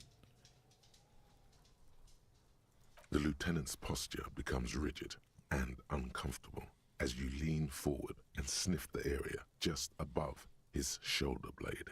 He smells like a man, a perfectly normal man. Wait, there's something there. Something that sets your GABA receptors aflutter. The lieutenant's aftershave, a common drugstore brand. Strong hints of pine needle. Strange, you're not getting any strong ideological whiffs from the lieutenant. Do you need something, detective? Nope, we're good. Alright then. A moment passes. What do you want to know? Okay, I want to know about the pissing competition you mentioned. What's there to say? It's just stupidity. What kind of stupidity? The cop kind. Our precincts can't decide if Martinez is part of Jamrock or the industrial harbor. Yours or mine, as if we somehow own parts of the city. Typical street gang mentality. So we've let the union make a mockery of law enforcement here. And now it's come to its natural conclusion. So this is the struggle over who runs Martinet. Well, sort of. It's less a matter of who gets to police Martinez than who has to. It's an orphan district, in other words. I think the dispatch desk just told both our stations about the hanging. It was quite the brouhaha at the 57th, I can tell you that. Time to settle it, they said. Cop off. But I assure you, I am not their finest or toughest with 102 cases solved.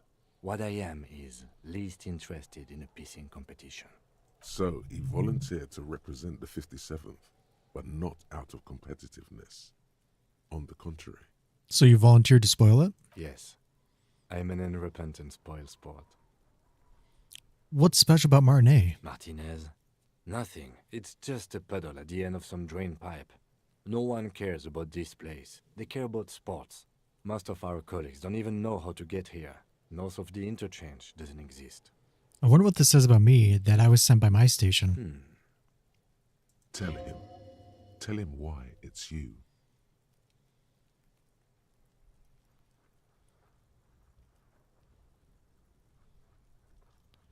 I was sent to teach you a lesson in style. Okay. Style me. It's impossible to tell whether he's serious or joking. You should ease up a bit. You need a bit more looseness. No, I don't. I used to. Plain clothes did the trick. For both of us, it seems. Now, was there anything else you wanted to ask about the competition? Yeah, no, that's enough about the competition. Yes, it's a wholly pointless matter. Forget I ever mentioned it. He's actually glad it's addressed now.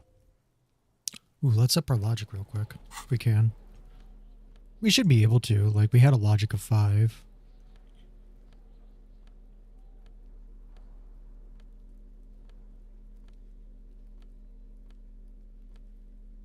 I kind of wish I could just sort these by what benefits they give. Oh wait, this is logic +2, yeah. We got those boots too from Kuno. Oh no, we got the pants. Yes? Look at you. It's because you're a failure. They sent you to Slight, Precinct 57.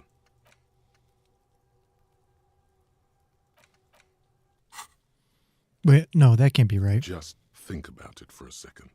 You're a raging alcoholic who showed up 3 days late wearing piss-stained disco garb. You weren't sent here to win.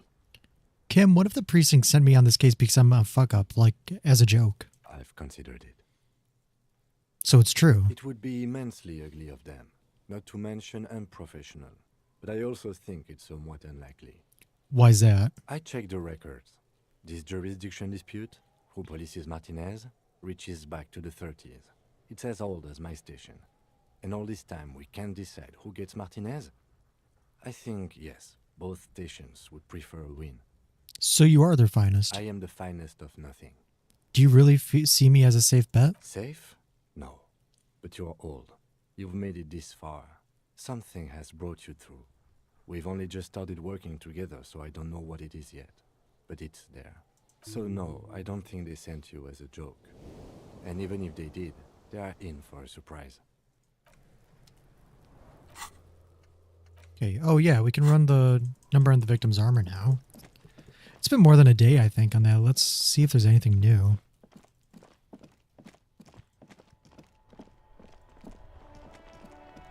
I'd be surprised if they still didn't have anything for us. Inside, you see a set of steering levers, a radio microphone. This is Precinct 57. How may I assist you? Yes. It took some convincing, but I got the mercenary's name and a few biographical details. Are you ready? Yes. The lieutenant leans in to listen, notebook in hand. Shoot. That suit of armor was issued to an Oranese citizen named Ellis Portenaer. That's ELLIS KORTENAIR. Exact date of birth, unknown. He was signed into the Lelystad County Neonatal Care Unit on 28th of February 09. Neonatal care unit? He was found as a newborn in a leaf compactor near an abandoned farm. He spent 4 months in the neonatal unit, survived apparently, and was assigned to a foster family at 2.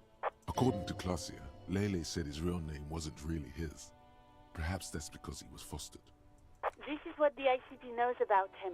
He was raised by foster parents, entered the Eastbrand Military Academy in Vredefort at 17, then served in the Oranese forces till he was honorably discharged in 41, just a year before the Seminese conflict. Then the armor followed him to Seminine, or at least I assume it did. And that's it. There are no records of his employment in Crenel, or any of its other incarnations, or him even entering Revachol. So all we have to do is connect him to the Krenel is the armor. Even that is a small miracle. These organizations usually double-check their inventory. Thank you, Elise. Great work. No problem, Lieutenant. Any information on his foster parents? None, officer. Sorry. And he was found in a leaf compactor? It's a garden tool used to press leaves into these cubes. It's a detail the hospital had. The only detail in these files. So I thought it would be good for you to know. It is. Thank you, Alice. Well, we have his name and service record now. The name. This is very good. Elise Cortenard. This means something to him. To know that name. Like naming a case. It's important. Sometimes police work is about human dignity. About giving back names to anonymous victims. I'm glad the inquiry was helpful to your investigation, officer. Did you have any other questions? In the cabin. Okay, we're done with that for now. Another thing checked off. Morel, the cryptozoologist. We know who he was. He was the guy in the lake all the way back. We're not gonna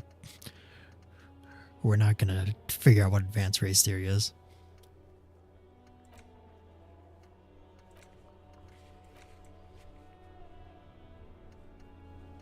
Okay.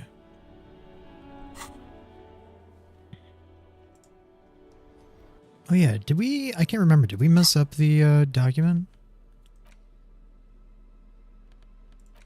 You take the legal documents out of the envelope. Oh. A 12 to 14.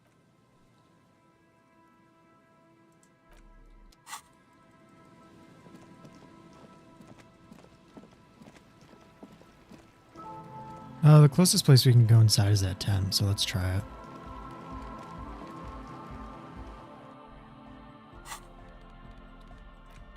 You take the legal documents out.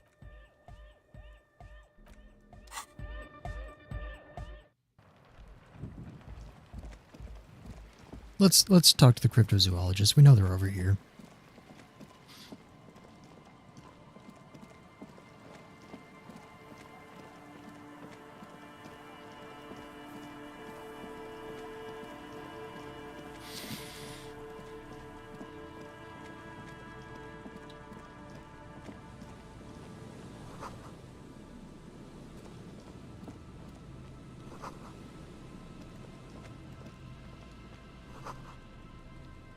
Is that the buoy? A metal and plastic contraption bobs up and down amidst the trembling reeds. At first, it just looks like trash, but if you look closer... That, over there, must be the boy class you told us about. The one she hid her passport in. We should take a look. Ooh, hidden things, secrets, lies. You lift the boy out of the water without much effort. It's not tied to anything. The cords dangling from the bottom appear to have been cut. Let's examine it. The number 11 has been written on the yellow plastic. It hasn't been in the water for very long, but it's already discolored and slimy with silt. A latch holds it close, but only just barely. The brittle metal of the latch has cracked. Simple construction. Very unsafe. There's something in there, splashing around.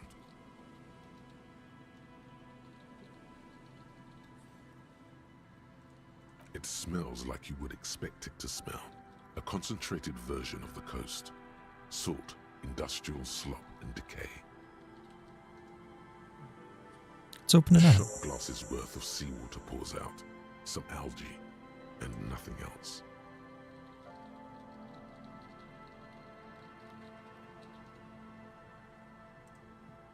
Well, damn. We're lucky it's still here. A little longer and it could have just floated away. We still got here too late. There's nothing of use here anymore. Who do you think took them? I have no idea. This is a minor quirk. We know that there was what was in the buoy anyways. Or think we do. This is a small loose end, either way. Not important, I hope. Maybe Class A took them herself. That may very well be the case. We should keep an eye on her. Nothing more for us to do here. Let's go. You could ask the miss what she thinks. Later, if you have the time. Though you doubt she'll tell you much at this point.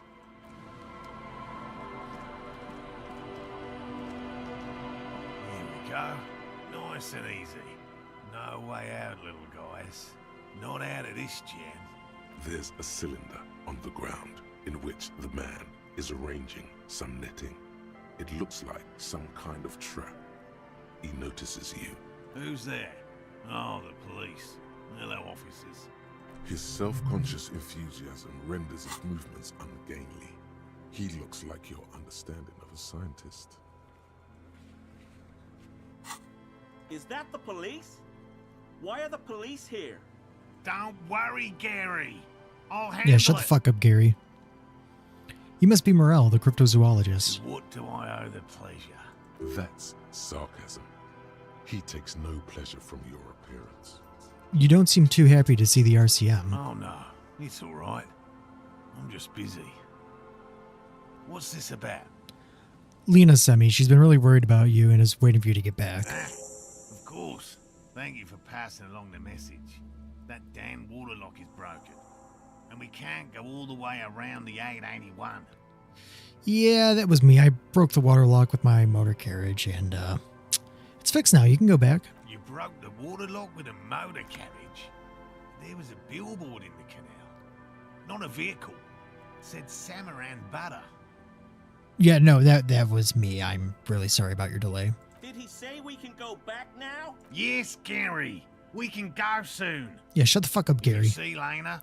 Tell her I won't be long. Sir, your wife is waiting for you. I just have to do one more round. See if the phasmid has taken the bait. Then we're going. For all his passion, this man is diligent and patient. You could learn things from him. I'm looking for a suspect. Have you seen a woman with red hair who seemed to be on the run? I'm afraid not, officer. I've been busy digging around in the reeds for days, looking for signs of insect activity. I'm less interested in mammalian concerns, to be perfectly honest. The lieutenant takes a short note in his notebook, then gestures for you to proceed. Tell me about these phasmids you're looking for. Well, first of all, it's damn difficult to find, which is why we've been knee-deep in the reeds laying traps for it. And what makes it difficult to find? Good question. Being a phasmid of the order Phantasmodea, a ghost insect, it disguises itself as plant matter. In this case, the reeds. Awful lot of reeds around, aren't there? And I suspect it may have also developed other specialised techniques to protect itself from predators, or scientists, in our present case. What sort of specialized techniques is the phasmid using to hide itself? It's my hypothesis that it has evolved certain electrochemical defenses that allow it to interfere with animal perception, impeding pattern recognition, confusing the visual cortex. But I cannot describe how these defenses work, much less how they evolved, without studying a live specimen. Yes, it makes perfect sense. You're beginning to suspect there's something paranatural about this phasmid. How big is the phasmid? I'm expecting it to be quite giant. One known species of phasmid, called the Megaphasmodea zoensis, is about the size of a grown man's forearm. So, Seems puny, to be honest. Why are you so interested in a stick bug? It doesn't have to be as colorful as some other cryptids I've heard about. typical rookie assumption. Insects are much more sophisticated creatures than those unversed in zoology give them credit for. Even simply catching a glimpse of the Insulindian phasmid would be the apex of of any cryptozoologist's career. But to study it and its defenses, find out how it stayed hidden so long. And what have you discovered so far? Very little, I'm sorry to say. No one's ever captured a specimen, so all our information is based on first and third-hand accounts. So no one's ever found one? Not yet. That's what makes it a cryptid. Just out of curiosity, if there's no proof of its existence, how do you know it's real? I know it's real. It's clear that his obsession with the phasmid is driven by something more than the pure pursuit of scientific advancement. By which I mean, I've heard enough first-hand accounts to believe quite firmly that the Insulindian phasmid is more than mere superstition. Maybe it's just died out. I have to resist the thought. Such an extraordinary creature is doubtlessly highly resilient. After all, it's generally thought to be capable of parthenogenesis. He means asexual reproduction. The females of the species don't need to mate to produce viable eggs. This makes it easier for a species with a small population to survive. Oh, that's pretty clever. Yes, the Insulindian phasmid is a very clever insect. That's why it's so damn difficult to catch. But as a scientist, I'll try my best to remain dispassionate. Tell me about these traps. Well, they may not look impressive, but Lena designed them quite cleverly, so I'm sure they'll do the trick. How do they work? Simple. Attracted by the locusts, the phasmid crawls down the funnel and, having eaten its fill, can't get back out. At least, that's the intention. The net isn't a perfect solution, but we didn't want to use anything that might damage the specimen's delicate exoskeleton. So she designed the traps? Yes. What are you using as bait? Locusts. Nearly all known phasmids are herbivores, of course.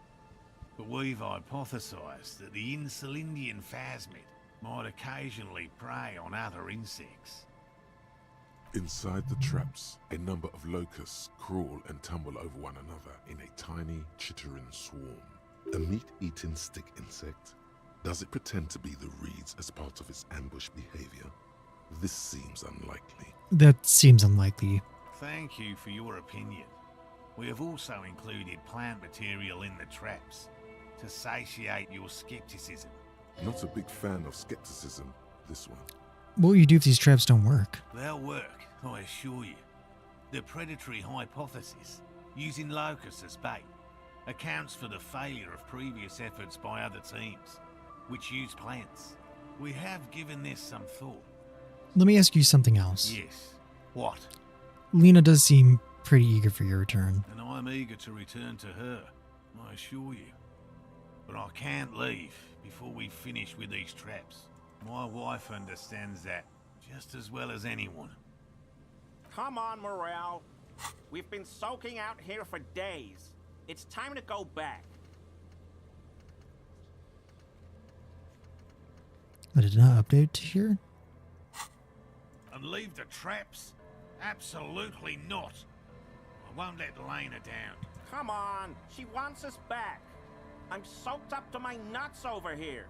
We'll both catch reed crabs if we don't dry out soon. Won't let Lena down? Sounds like the cryptozoologist's wife shares a special connection to the phasmid somehow. I didn't know this one was so important to Lena. Of course it's important to her. She's seen it. A verified sighting, on record. One of only 4 this century, and it's hers. Really? She sighted the phasmid? She didn't tell me that. Yes. That's how we first came to know one another, in fact. But that's her story to tell, not mine. Needless to say, you must ask her about the mysterious phasmid. Suffice to say, it's long been our dream to find proof of the Insulindian phasmid together. Maybe you could go back. Abandon course now. Maybe you could go back to the whirling, warm up, and come back to check the traps later. No. The traps need to be monitored on a regular schedule. What would we do if the phasmid were to starve while we were sipping tea at the hostel? He's dead set on this. Okay, what if we check the traps for you? I didn't expect you to take such an interest in our work here, officer. Chaos is my method and I'm at Scion. Well, be that as it may, I'd really appreciate the help. Where are these traps? There are 4 in total. One is to the south, on this little peninsula, by the boathouses there. It's very near. Another we set in Land's End, to the northeast. It's behind a small sand dune there, on your way to the old radio tower, after the church. The third is set near the canal, where you crossed, by a concrete slab. A big thicket of reeds going up the slope. And among them, you should check at least one of those before returning to this one. Since I just said it, this one's more of a technicality, but still, better safe and stupid than sorry. That seems like a lot. Do we really have time for this extracurricular venture? What, aren't you having fun? Even relative to examining a week-old corpse, I'm not sure mucking about in the reeds qualifies as fun. But have it your way, detective. If you think it's important, you have been right before. What do I do if there's a phasmid in one of the traps? Bring it to me at once. Just make sure the trap is closed tight. He's not comfortable with the possibility that you'll claim the find, but he's lying about this even to himself. And what if I encounter the phasmid in the wild? That's highly unlikely, officer. But in the event you do, I'll spray you with a pheromone mixture I developed. It's made of musk and research chemicals. The pheromone should attract the insect to you, or at least prevent it from bolting at the sight of you. It's quite potent. Will last you about a week. No, lay it on me. Wise choice.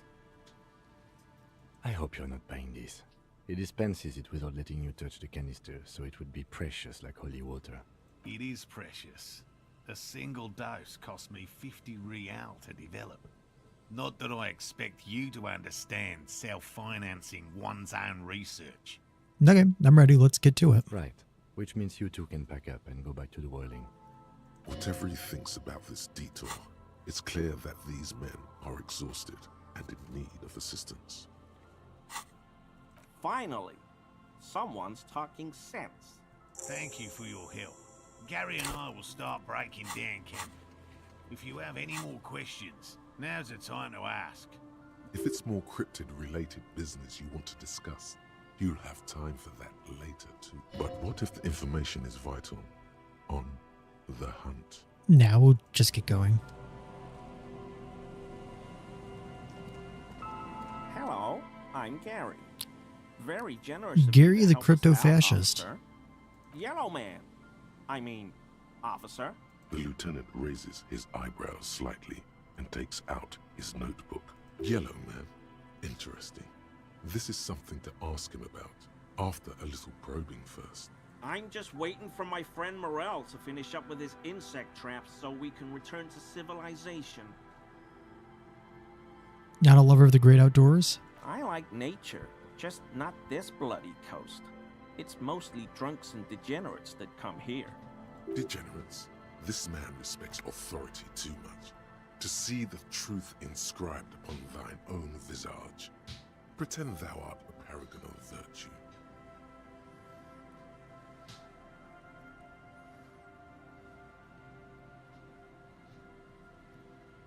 You know, I'm neither of those things, I can assure you. I'm a by-the-books, clean as a whistle officer of the law. I'm not even tempted to touch intoxicants. I've been tempted on occasion, but someone has to stay strong for Revocol. He pronounces Revocol with a hard K, unlike other people. Revocol? I like to pronounce it the hard way, the old way, the Vespertine way. The stupid way? He winks at you, trying to relay some hidden message, inviting you to mispronounce it too, perhaps. It's odd. It's a secret rite, a very fringe nationalist handshake, probably. Do you know anything about the man hanged behind the whirling in rags? Oh, so that's what the RCM in Martinez is about. Great. Great to hear someone's finally taking care of that. So you do know something about it? No. Nothing. He was some kind of mercenary. But everyone here knows that. I'm just glad to hear you're looking into it. That's all. He's not feeling very comfy in his clothes, is he? Strange. He didn't kill him or anything, but there's something going on here. Is this your mug? My mug? Why would you think that? You just called my partner Yellow Man. That's not something many people go around saying. Really? I hear it all the time. All in jest, of course. No offense meant to anyone. Seems suspicious. And did I mention the mug was found at the scene of the lynching? Okay, I admit it. I threw the mug away in the trash container behind the hostel. I know I shouldn't have, And I am very sorry, officer. You're not going to find me, are you?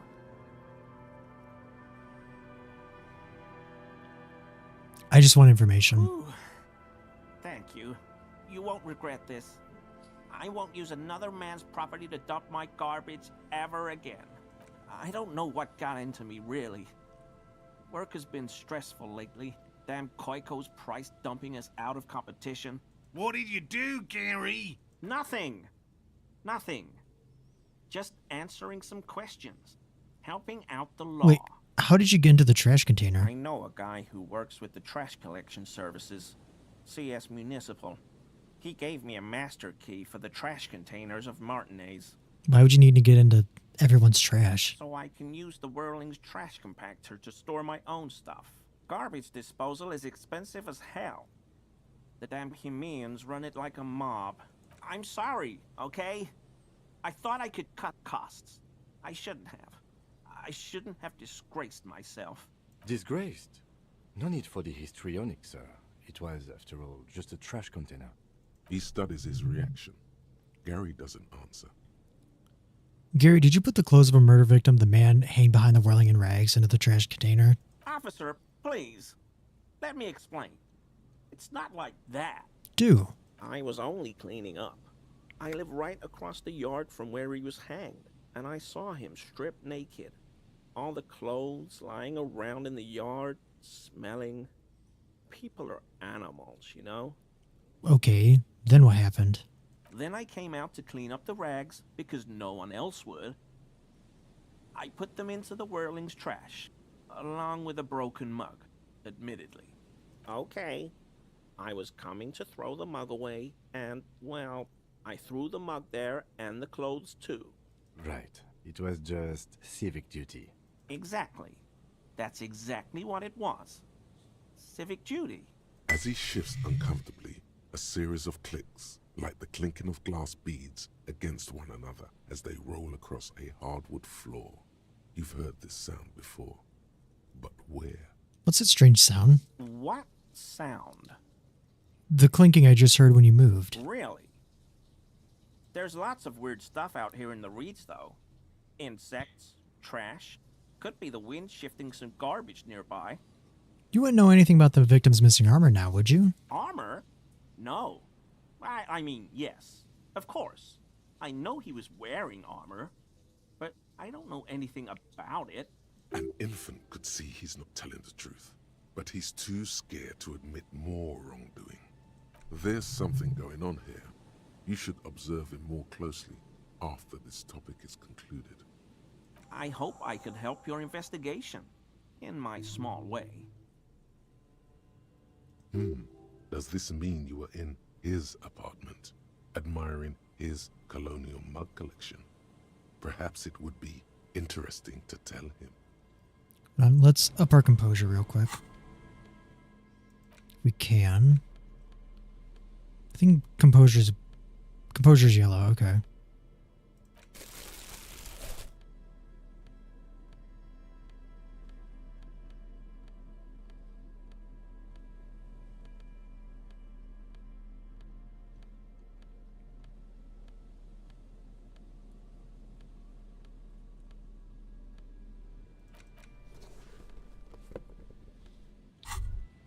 Hear that?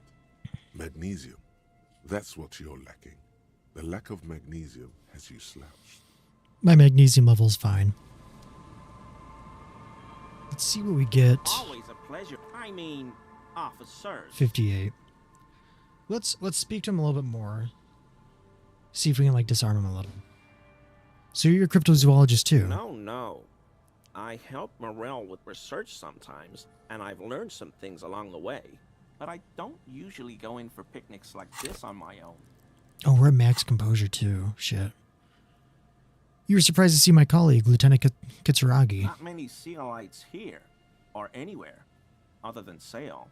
I meant no offense, truly. Do you remember how, when we met Measurehead and I said the next racist will be a really good one? Yes. Well, this is that racist.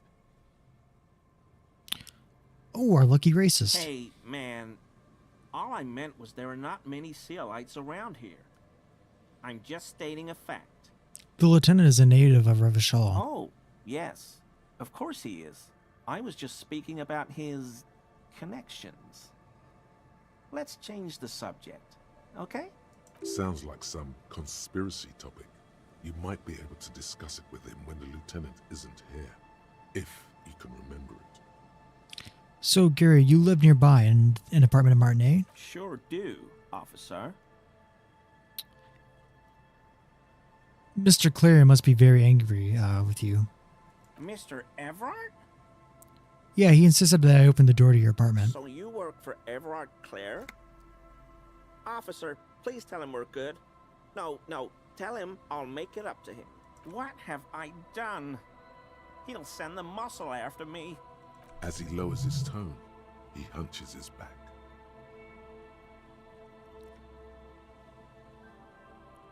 Try not to shoot yourself, Gary. It's just an open door. What could it be about? I probably talked too loud. In the whirling. About some theories I had. Whatever it is, I'm done with it. I won't do it again. If there's anything I can do to assist you, or the Union, just ask, okay? I'll try to help if I can. This scared him proper. He's positively melting from fear. Well, I wonder if this will give us a bonus on the composure. A lot of anger to keep it together. The weather vane has turned. He cannot be unturned. He clearly liked his squirming. He may even have changed his mind about the whole door opening operation. Okay, 83%. Come on. Yes! That shirt looks very uncomfortable on him. Look at the buttons, barely keeping that thing together, as if something is ready to rip out from underneath. Something worn underneath it? Yes, like a piece of ceramic armor, for example. One that makes a clicking sound when the plates meet each other, resembling pearls or marbles, stolen from the corpse in the yard near where he lives. You know, I see you're a connoisseur of high-quality combat gear. I knew you'd figure it out, officer. I'm sorry I didn't tell you at once. I was ashamed of what I did. And I didn't want you to know. We're not detecting falsehood, sire. He's gearing up to admit the truth. This shame is surprisingly sincere. Gary, what's going on? Later, Morale. I've got apologizing to do. No, you've got explaining to do. Give me that armor now. He sighs again, hangs his head, and unbuttons his shirt fully. A cuirass that matches the dead man's boots comes into view. Soon it is in your hands, smelling of his sweat. Why'd you really put those clothes in the trash? Everyone was picking those pieces off him, and I was watching them do it. And they'd scattered his clothes all over the yard. Everything was smelling. So I went there to take out the trash and started cleaning up. All those rags on the ground, him swinging up there, and I had a lapse of honor, sir. I thought, he's a foreigner. They all say he wasn't from here. Only the cuirass was left. So I stripped it off him. It was early in the morning. No one saw me. I took it with me. It was a mistake. Had I known it'd give you guys trouble, I wouldn't have... We're detecting sincere contrition here, sire. He's not trying to flatter anyone. It's okay. It was a loose end, and you are tying it up now. I'm so fucking sorry I called you Yellow Man. Sealite officers commanded the suzerain's navy. Most of them sided with the king when... They were thoroughly conservative men, he realizes suddenly. It's difficult to say what the lieutenant thinks of this historic apology. His face does not belie emotions. Why did you lie to me, Gary? Because I was weak. I should have told you the moment I saw you. But... The hell, Gary? You in trouble? I'll explain later. Do you know who killed the hanged man? I always thought it was the Union. But I sure as hell won't go around saying that anymore. You have my word. I don't know, and I won't be running my mouth on this subject anymore. This is all he knows. Are we done here, Gary? Yes, absolutely. I will never do anything like this again. I won't mess with Mr. Clare either. You have my word. Thank you for your cooperation.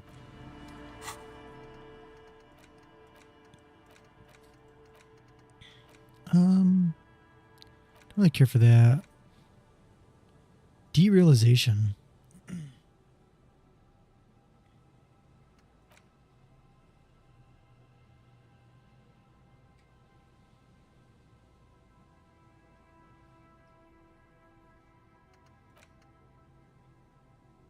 Let's do date of birth generator.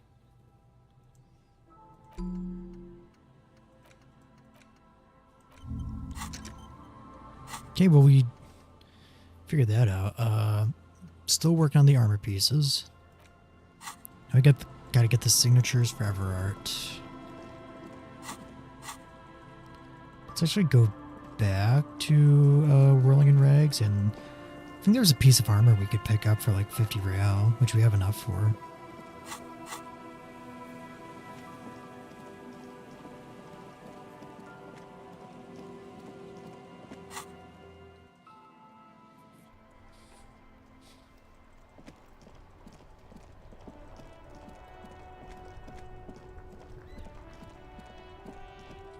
Is it here? You keep coming back. You find Economical, but the speakers below are banged up and worthless. super cool. Now The sneakers seem to vibrate in your hands with an almost mystical energy. Sure, we'll get the speakers too. Cool.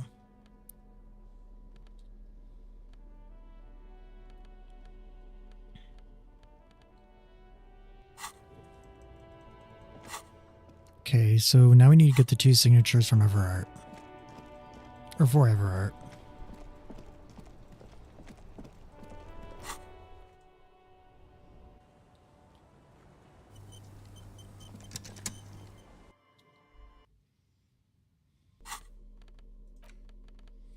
We need to make sure our interfacing is up, so...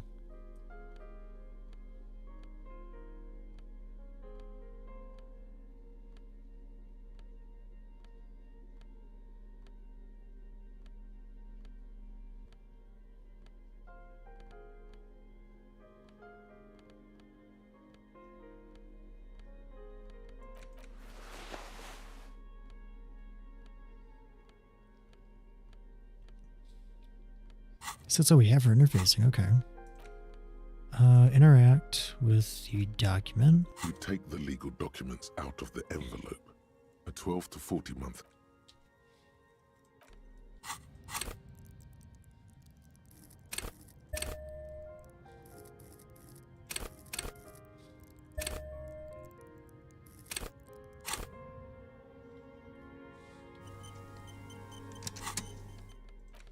You take the legal documents out of the envelope. With a confident flourish, you complete your forgery. What do you see on the signature line? Isabel Sadie and Lillian Carter. Indeed, they look distinctly different and very convincing. These might as well be their actual signatures, but they're not. And the document will be nullified if they dispute it. That means Everart will have to start over. All you need to do now is mail the signatures to Everart's accountant in La Delta.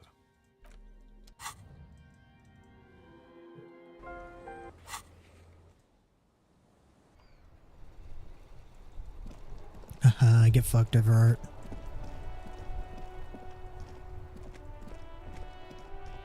The dented yellow mailbox greets you with its graffito and bullet holes in the front. I knew we'd get to use this mailbox for something. Yes, for sending mail. You drop the white envelope in the darkness. It lands with a soft thud on what sounds like a couple of letters. Probably did the right thing. You can't trust that slug Everart. You know he's going to play you somehow. All right, let's go back to Everart.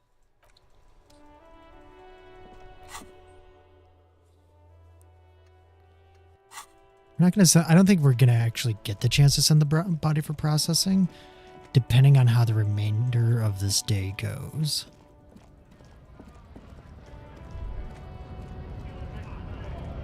There. Can you not detect that inimitable whiff of dissatisfaction and restlessness? That sense, that undoubtedly. And the scent is coming from that railing over there. Yes, now's your chance. I guess we have to speak to him first.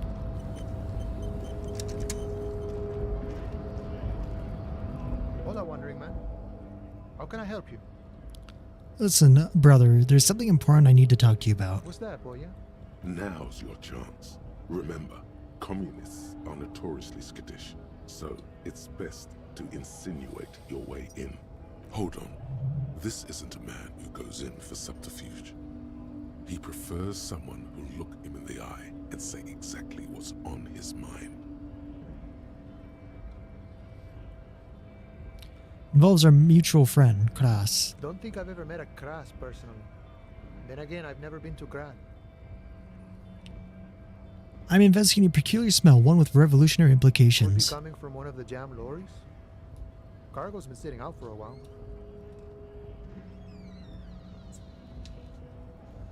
Okay, maybe it's time to abandon the subtle approach. It was a foolish approach to begin with. What I'm trying to say is I'm looking for communists. Do you know any? Ah, now I see. Can't say I'm surprised. You seem to take your communism seriously. Not a bad thing, mind you. It's good for a man to take time to think about the whole socio-political world picture. Oh, he certainly likes to take his time with things, especially when politics are at issue. So you've given up copying and now you're hunting comunistas. Care to say why? No, I'm not hunting communists. I'm trying to get organized by them. Oh, I see. I wish I could help. Unfortunately, I don't know many comunistas. I know you said you're not actually communist, but aren't you actually a communist? Maybe, maybe not. Either way, I'm not institutional. A man's got to blaze his own trail, in my book. Okay, so maybe he's not exactly a communist, but there's definitely some communistic residue about him. Ah, but you know, I did meet a genuine ideologo a few months ago. Perhaps he is your guy. How did you meet him? It was late one night as I was leaving the arbor. He was waiting on the corner in a bright white jacket, classic Saramirizian style. He asked me for a light. We shared cigarettes. Then he asked me if I ever thought about getting into some of the extra physical branches of communism. An extremely cool way to establish contact. Wish I'd thought of that. It was alright. A little like something out of a Vespertine spy novel, but I must respect the effort. What's an ideologo? You know, a guy with a theory. Someone who likes to pit his theory against other theories in deadly theory combat. Okay, how do I find this guy? I couldn't tell you. Once I declined his offer, we finished our cigarettes and he disappeared back into the night. Just before he melted into the shadows, he turned to me and said, "Remember Dobrava and Abadanais." And then he was gone. And who are they? I don't know. Guess not everyone remembers. What do you think it means? Been wondering about that myself. Some comunista inside talk could be. Not meant for the wider public. They love that kind of thing. You'd have to ask someone who knows this ideologo personally. I have to say though, it sounds like you found yourselves a proper hunt. The man whispers a jaunty tune. A coastal breeze ruffles his hair. Huh, okay. Let's go talk to Effort now.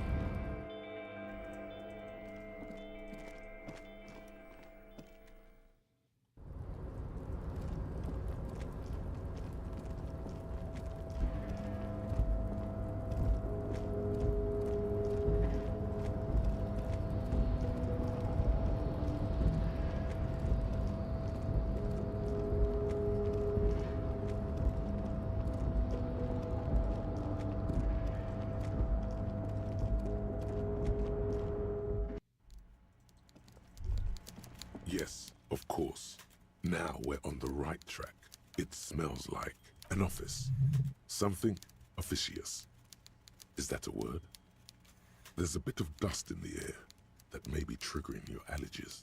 The lieutenant gives you a sharp, sideways look. Meanwhile, Everard Clare clatters away on...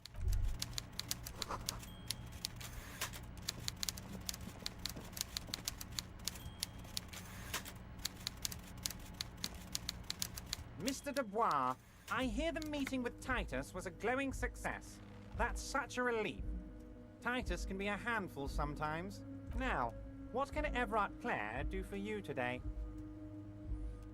I'm looking for a cell of underground communists. Can you help me? Mr. Dubois, really? Do I look like a man who has time for underground communists? I'm as above ground as it gets. That's a non sequitur, if you've ever heard one. Let's drop the funny stuff. I'm trying to make contact with my revolutionary brethren. Sure thing, Harry.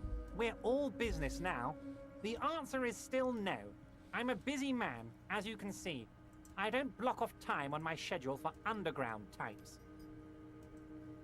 That note of contempt in his voice is sincere, sire. You've already spoken with Manana, as I understand. I'm afraid I don't have anything else for you on this subject. That's all you're going to get out of him, it appears. Now, was there anything else you wish to discuss today? It's done. I mailed the signatures you asked me to mail. The Golden Boy returns once more. Wonderful. Simply wonderful, Harry. Of course. I already knew this. My friend, the mailman, confirms the letter is on its way.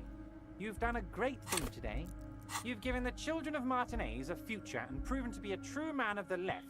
I can finally trust you now. You're in my inner circle. You too, Mr. Kitsuragi. We can talk about anything. The strike, the murder. Oh, Bratan, you play the old man like a three-string banjo. He has no idea. Better not to gloat, sire. 'Tis arrogance that gives the play away. Be subtle. You don't know his full plan. Perhaps he expected trickery. Perhaps the signatures weren't important. The point is, do not think you're ahead of him. Did you order the hangman killed? Order it? You know my men didn't kill him. They told you. It was a happy accident. You know how it is. No one takes the initiative. If I wanted him dead, I would have had to do it myself. And I'm too fat for that. Why are you so fat? Glad you asked. I've got type 2 diabetes because sugar and fat was all my mother had to give me and my brother Edgar when we were kids. Good job too, as it made me ugly. And ugly people, Harry, are much better at politics. That is true. People don't trust pretty people. What do you gain from being dead, or from him being dead? Why, a war, of course. And what do you have to gain from a war? Victory, Mr. Kitsuragi. I have victory to gain. We are going to start a war with the Wild Pines group and win before they even realize there is a war. They're trained military people. Aren't you afraid of their men? Harry, we outnumber them 1,500 to 1. And that's just Martinez. With all the unions in Revachol, and with public opinion on our side, we can hold off 2 men, or 15 men, or even 50 men. The more they send, the worse it's going to look for them. They made a huge mistake hiring those guys. No one likes foreign mercenaries. The leftists hate them, the fascists hate them, even the moralists think they're in bad taste. How's this connected to the strike? Harry, there is no strike, only war. Class war. Or, in business terms, a dawn raid. Or wait. Is that when you still pay them something? Because we won't do that. We're not going to give nothing. We're going to take Terminal B away from them. The roads, the gates, the containers, that big crane, even the damn coffee maker. We're going to take all of it for the people, and fuck Wild Pines. So that's why you haven't let Joyce in? Yes. It's also why I let that midget Gaumont go. He's too nice. I can't put him through this. Plus, he knows how to get in here. That woman can't tell her tits from her asshole. She has no chance. Why are you telling me your plans? Because we're friends, Harry. Besides, it doesn't matter now. You can go tell her if you want. It won't change the course of events. We have a significant head start. It's already happening. Can I get my gun now? Harry, I've got to be honest with you. Your gun was found 2 days ago. Withholding this information weighed heavily on me. But it had to be done. And where is it? An old woman has it, and let me tell you, Harry, word on the street is she's a character. So watch out. This must be the woman who bought the gun from Roy. The one he described as terrifying. So the gun's still with the woman who bought it from Roy. Yes, the same one. I see you've done your research. The pawn shop made the gun easy to track. Crazy stuff, Harry. Selling your gun like that? Wild. Anyway... Union Boy's gonna help you fix it. He winks at you. Don't worry, Harry. The neighbors of this old woman contacted my men because they trust me and the Debarders Union. Apparently, she was waving it around at the entrance to her building. Can you set up a meeting? I already have. Tonight, starting 10 o'clock, near the old fish market on the coast. The one on the boardwalk, a little past the fishing village. Be careful, Harry. I would never set you up for anything dangerous, but you did ask for this. Now, back to the fun stuff. She will be there from 2200 hours till 0200 hours. More fun stuff. Seems like we already have fun stuff to do. That's it for now. Great, Harry, great. I think we have truly built a bridge between Martinez and Jamrock today. We have united the RCM and the Debarders Union. This has been so great. I'm sorry we don't have more fun things to do together, but if you ever feel like bouncing something off me, my door is always open. Yeah, whatever. See you, champ. Okay, now we'll go back to the village to ask about Ruby.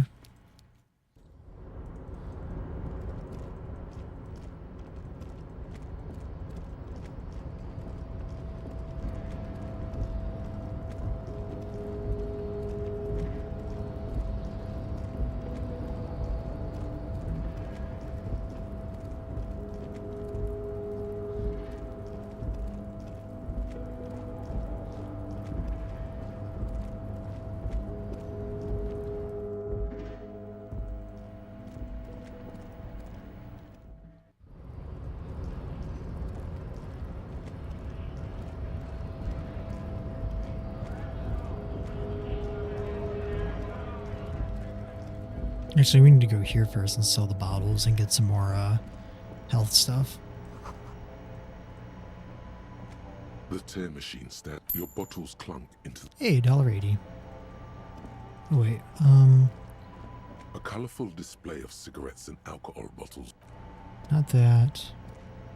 A small cabinet on the wall is filled with various medicine bottles, nasal sprays, and blister packs. I mean, They all Nazafet is bear $1.80. ShiroSatoVT Jeez. Wait, we have enough for Nazafet. What are we doing? A small cabinet on the wall. Okay, here. I hope Saint Baptiste makes you feel...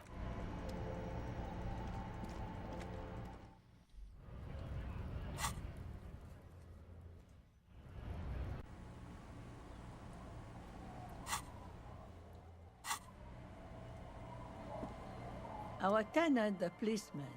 I hope the waves don't keep you up at night. What can I help you with?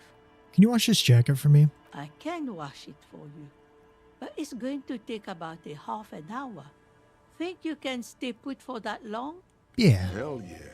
No, we must run around ceaselessly. It would be torture to stay put. I could use a breather. It's been another track and field day. Yeah, we can wait. Well, hand it over then, and I'll see what I can do. Must say, I'm proud of this one. It's pretty nice underneath all that filth. I hope you'll have an easier life in your hands. Why was there a bullet under the floorboards in your shack? Damn that girl. And without anger, a long and harsh life has taught her not to buckle under pressure. But you didn't put it there, did you? She did. Gone and hid things in there? She's usually a good tenant, and not a stupid one either. You rented a room to her? Yes, I let my room to that Ruby girl. As I've done before when she's been in trouble or just looking for solitude. I've made it clear, we welcome all kinds of people here. When was this? She came last Friday, left on Monday in a hurry. What has she gotten herself into, that girl? She seems genuinely worried about her previous tenant. She's seen her hiding out from trouble before, but this seems different. That's for the police to find out. Right then, please answer each question to the best of your ability. I'm sure we have a few. You said she left on Monday? Yes, early with the dogs, Around 8 o'clock, I think. She probably heard the Lieutenant's Kanema drive by, and it woke her up, just like it did you. She must have heard your Kanema, Kim. Yes. That is a downside of having a 130 kilowatt engine. It lets the bad guys know when you are coming. Is the room exactly as she left it? I cleaned it, like I always do. Was there anything else? No, The truth, sire. What is she like, Ruby? she's good company. Knows how to talk to an old woman. At my age, you don't get a lot of quality conversation. So I really appreciate that about her. Did she talk to you much during her last day? No, she was mostly silent this time. Kept to herself. What do you mean? She tried not to let it show, but I could tell she hadn't come to fish. Usually she likes to cast a few lines, but this time she mostly stayed in her room. Why do you think she left a bullet there? How would I know? She's a gruff one, but not violent. She doesn't go around toting a gun. You could ask her about your hunch, that it was a desperate measure. See if she thinks Ruby fits the bill. I have a possible explanation in my mind. Aye. Do tell. An exit plan. Exit from what? The world. The lieutenant stops writing for a moment. He looks at you, then at the old woman. No, she's a fighter. She really believes that. I heard she was a heavy drinker with anger issues. You ever witness that kind of behavior? Nothing of the sort. Sure, she was no stranger to the bottle. She fit in that way. But I only knew her to have a beer on the beach while watching the sunset. The sun sets for everyone. She isn't what you'd call a drunk. Even offered me some from time to time. Said it was part of the communal life. But I never saw her lose control of herself, the way some people do. Did she have any technical equipment with her, like radio stuff? Not that I know of, though she was into nice music. She once showed me a few mixtape milieu she'd made. Although I guess she was pretty handy with the mechanical and technical stuff. Even fixed the heater in the shack. You should be thankful for that. Where did she go? I don't know. Further up the coast. She tried to leave quietly, but the hinges on that door screeched like a cat in heat. Woke me up. I heard her rushing in those heavy boots, heading up north. You'll never find her, you know. She knows the coast like the back of her hand. You only just arrived. I wouldn't worry about that, ma'am. We are persistent.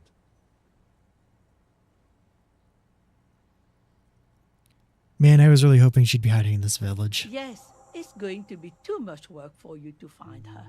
Better for you to stay here, get a nice cozy fire going in the heater. The Feld electric mural. You feel like you should go look at it again. Step closer this time. What more? Yes, one. She really means it. It's an honest plea. She's a good girl. Whatever she's gotten herself mixed up in. Okay, so we're being told to go back to the Feld electrical building, so we'll do that.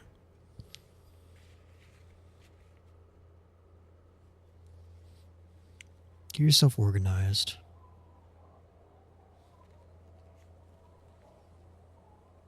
We're gonna go to the Feld building first.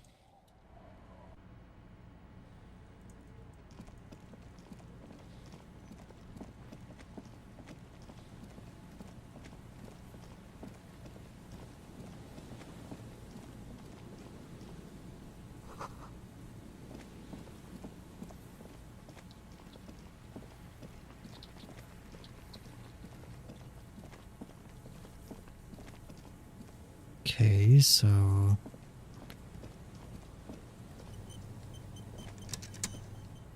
You see a once bright mural towering above you. The signage has peeled off over the years, but you can still make out Feld Electrical R&D.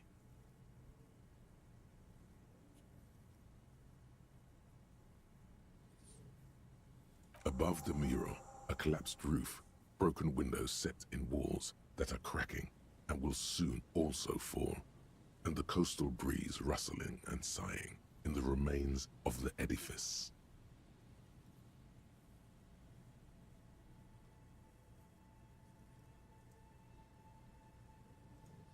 Feld Electrical, you only know them as a small company that makes ink cartridges. Looks like they used to be big. There's something in the wind. Sometimes the only way to go forward is to fail first. Could Ruby be in there? In there? She could. Or she could be in the identical room over there. Or in that boat shack. In that church tower, maybe. Why single out this one building?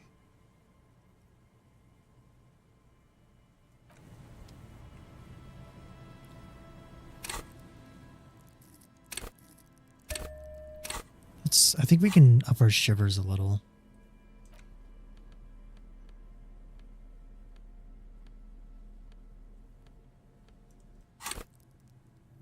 Oh, we're at level 7 out of 100. Let's wait to come back here.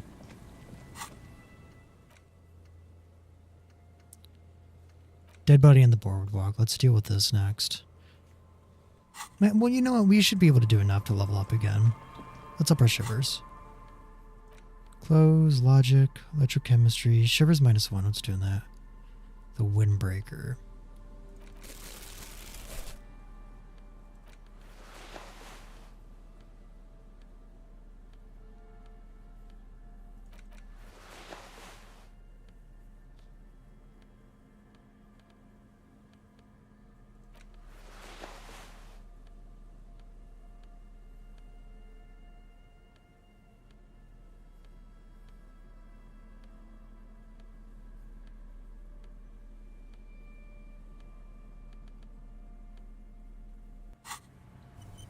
Yeah, hold on, did we get...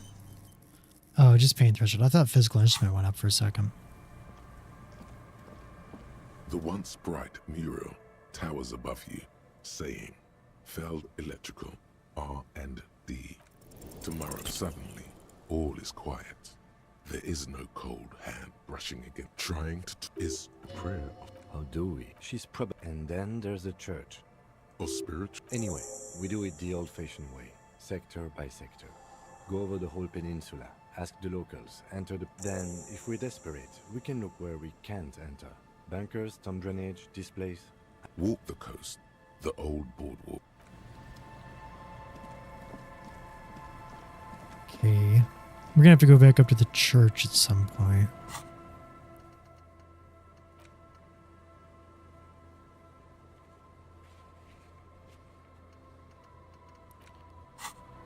Get yourself organized. Dead body in the boardwalk. We're gonna do that next.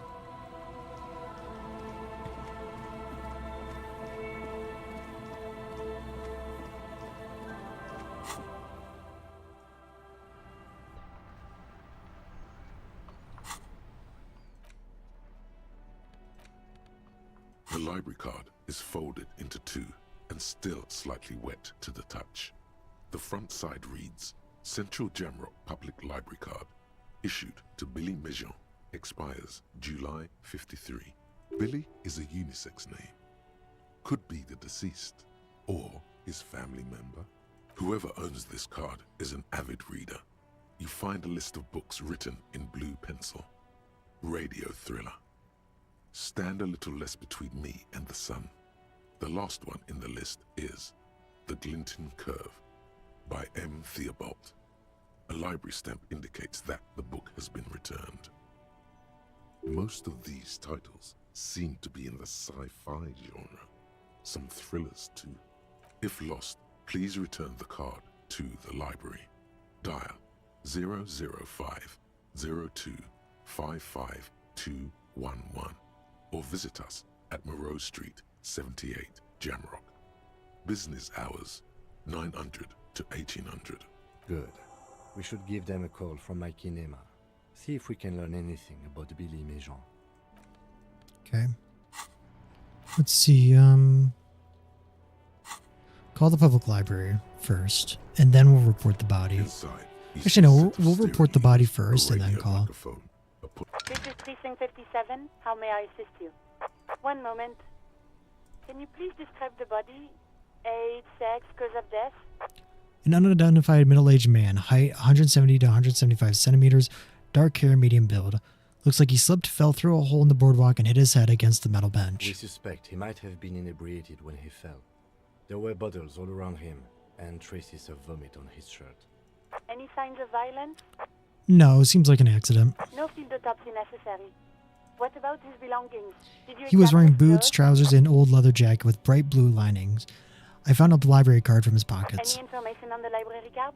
It's from the Central Jamrock Public Library. It belongs to someone named Billy Majan. Good. You have a lead. Do you and Lieutenant Kitsuragi want to take the case, or should I assign it to someone else? We're taking the case. I have assigned the case to Lieutenant Kim Kitsuragi. Please follow up on this library lead to identify the man. We'll send someone to take the body to the morgue. That's all for now. Thank you for reporting in. Is there anything else I can do for you? Connect us to the Jamrock Public Library. Hold on, officer. I've got Central Jamrock Public Library on the line, and I've already introduced you to their librarian. Connecting the call in 2, 1. Yes, this is Central Jamrock Public Library here. How can I help you, officer? He sounds worried, yet ready to assist. This is how people get when the police call. I'm looking for any information that you can provide on Billy Majan, reader. Billy Majan, you said. Give me a moment, I'll have to check our database. On Moreau Drive in Central Jamrock, in a darkened hall lit by orange desk lamps far away from the noise outside, a middle-aged man taps commands into an old radio computer. A printout falls on the desk. Behind him, a lonely reader scours some dusty bookshelves, looking for a paperback. Yes, hello, are you still there? I found Billy Majan's home address, is that alright? No phone number, unfortunately. They're too poor to have a phone line. Yeah, home address is fine. Here we go, sir. Rue de Saint-Ghislain, 33B, apartment number 20. It's in Martinez, I believe. Cape Side Apartments, it says. That's all. That's where the smoker on the balcony lives, isn't it? Do you have any other information on him? It says here that they returned their last book just a few days ago, but I wasn't at work that day. Did you know who that someone was? Marie? Marie? Do you remember a reader named Billy Majan? They returned a Tybalt book the other day. Yes, it was my colleague Marie. She said that it was Billy's husband who returned the book. He also asked for this new sci-fi release, Lowe's Radio City 87. Good.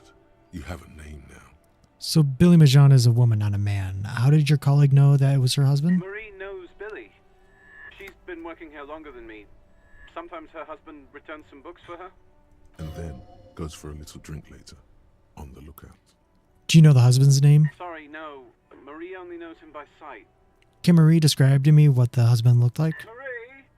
She said it was an older man, and that she's pretty sure he'd had a drink or two the last time she saw him. 1 second. Sorry, Marie wasn't really paying any attention to that. Thank you, that's all for me. I have no other questions. Happy we could help. Goodbye, officer. Anything else you need from me? I'm done with the radio for now. 57th, over and out. In the cabin,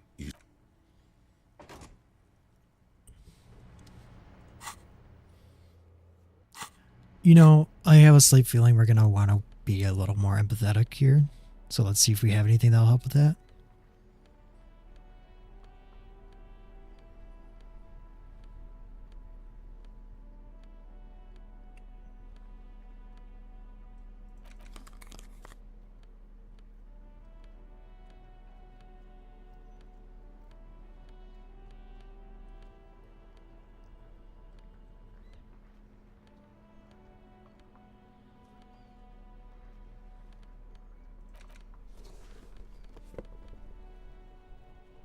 Let's at least boost Esprit de Corps just in case then. I feel like that would be relevant too.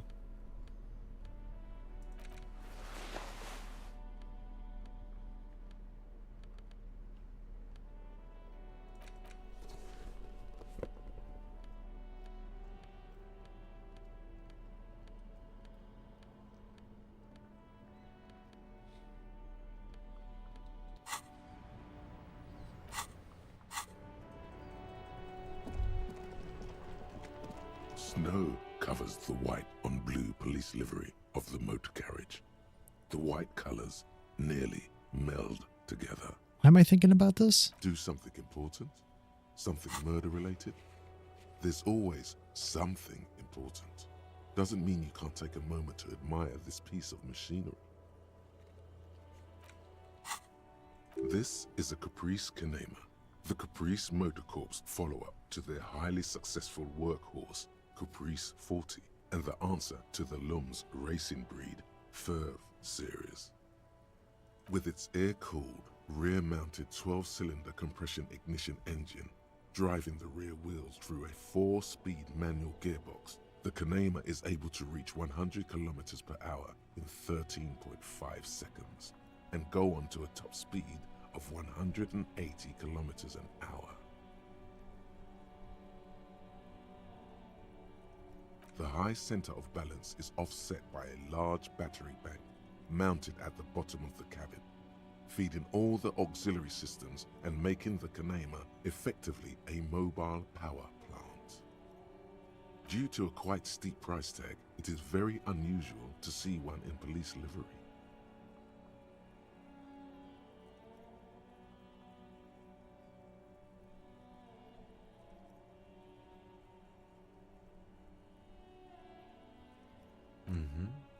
You want to take a closer look? 130. I reckon that's a 7-liter V12 there. 7.2. Supercharged. Saying these words brings him immense joy. Fine machine. Yes. An extraordinary machine. Helium headlights would improve the range and quality of the visual field a lot. It's a bit girly right now. Fitted with some proper off-road components. Ever thought about switching to helium headlights? Actually, I have a pair at home.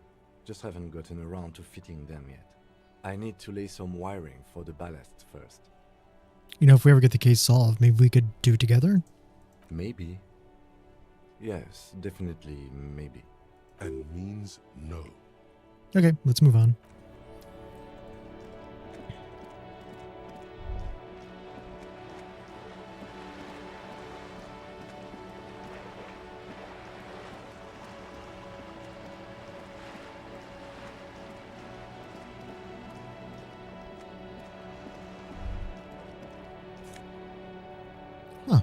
Naval coat.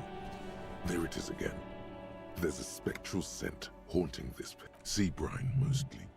Because it's a pair. Years of turmoil, of hopes and dreams, ground beneath the inexorable tides of capital. Without a doubt. Your politico-olfactory cortex doesn't deceive you.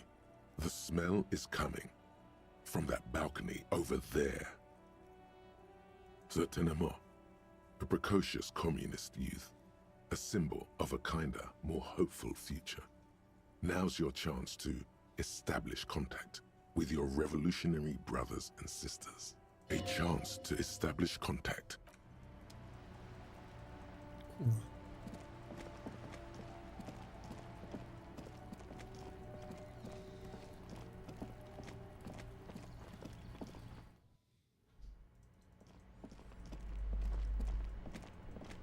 Wait, no, we want to go upstairs.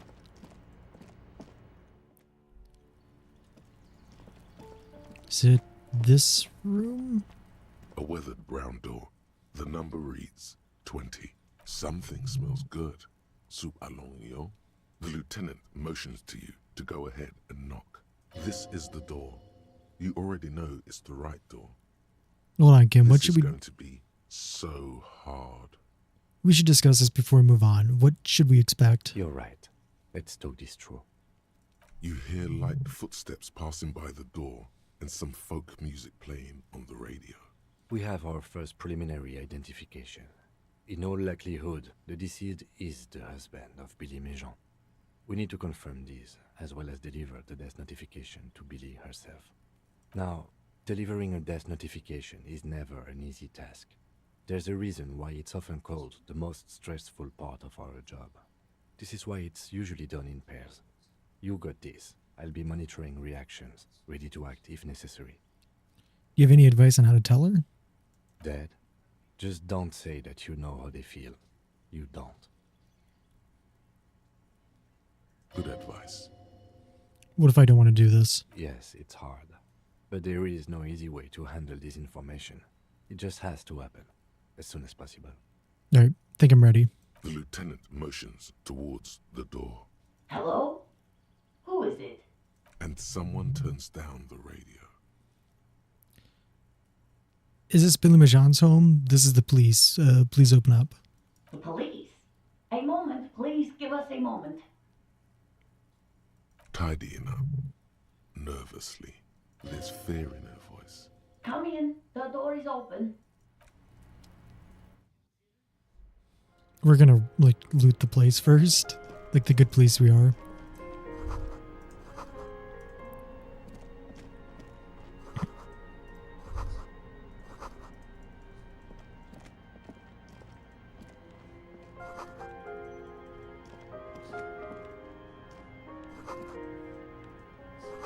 Shame we can't rob them.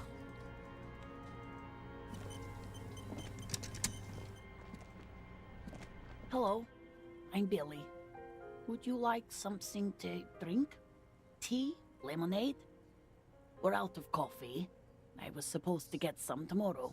The lieutenant has taken off his foggy glasses and is busy cleaning them in his handkerchief for now. You're on your own here. He must feel vulnerable without his glasses. Is this why he's letting you take the lead? Thanks, but I'm alright. Is this about Victor, my husband? Is he in some kind of trouble again? I can come pick him up in the station if that's what. No, this is something much worse. Is he in a hospital? How bad is it? How about some small talk before you break the news? I noticed you were cooking something. People got to eat? What is this about? Why are you suddenly asking me about my cooking? You live here with Victor, your husband, right? It's me, Victor, and the kids here. We have 2 daughters, Jenny and Jolie. How old are your daughters? Jolie is 16 and Jenny is turning 18 next month. And where is everybody? The girls are staying at their friend's place tonight. And Victor is out. She swallows visibly. Where? He has a problem with drinking, and so he disappears every now and then. He's probably in the parks drinking with his friends. I sent him to the library a few days ago, but I guess something came up. To your knowledge, did he make it to the library? No, I guess I'll find out when he decides to come back home. It shouldn't be long from now. He's never gone for more than a few days. What's the name of the library? Oh, it's in Jamrock. The one at Mayro Street. I don't know the official name. Central Jamrock Public Library? I think, yes, if that's the one on Mayro. It is. What was he supposed to do at the library? Just to return a book of mine. Why? Why all those questions, Detective? Did he... Do something? Break something? It's a fool's hope.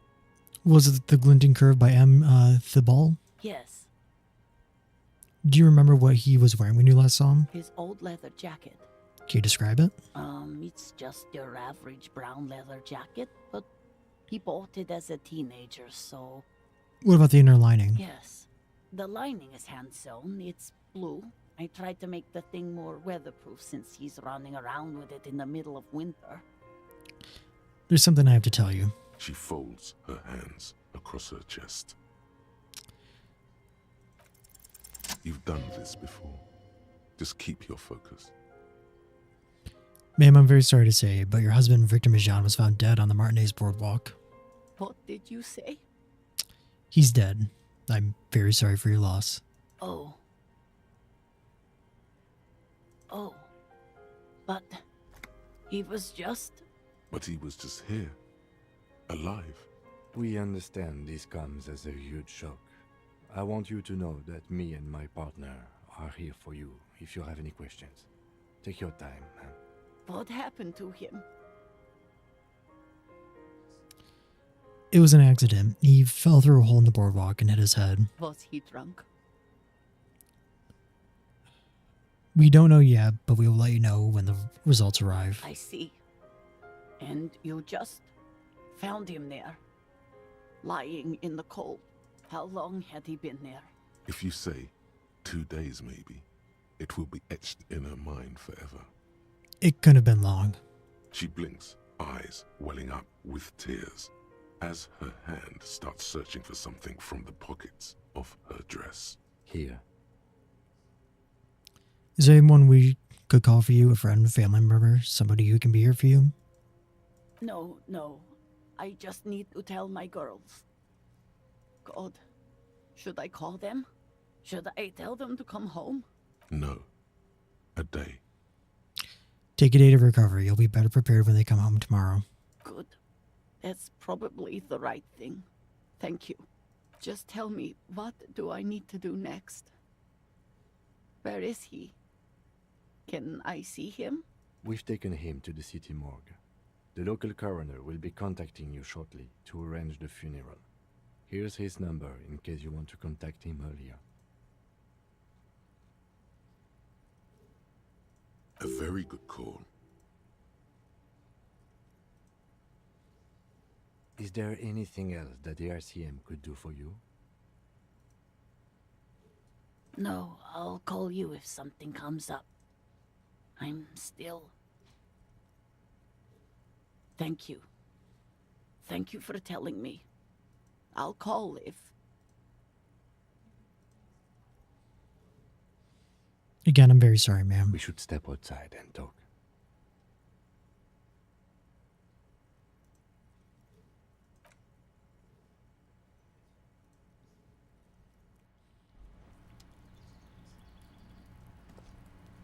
You did well. Now what? I'll call the station when we're finished with the day, and let them know the name of the deceased. What about Billy and her kids? They'll manage. They have to. It's not your place to live their lives. That's it? That's it. We should get back to our case now that our duty here is done. Case closed then. Let's go. You look south, over the crumbling balustrade. There, 1.2 kilometers away, a piece of broken stone cuts into the sky. A tomb. On it, a mural that used to say, "Tomorrow is just a whisper away." You cannot really see the felled building from here, but somehow you feel like you should return to it.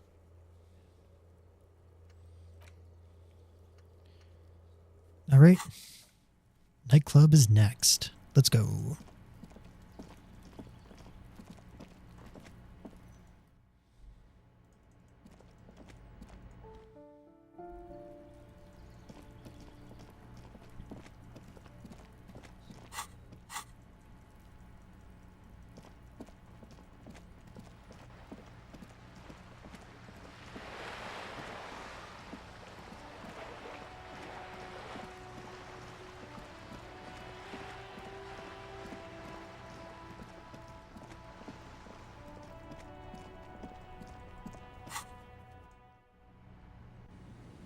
I wish there was like a fast travel point to the Union.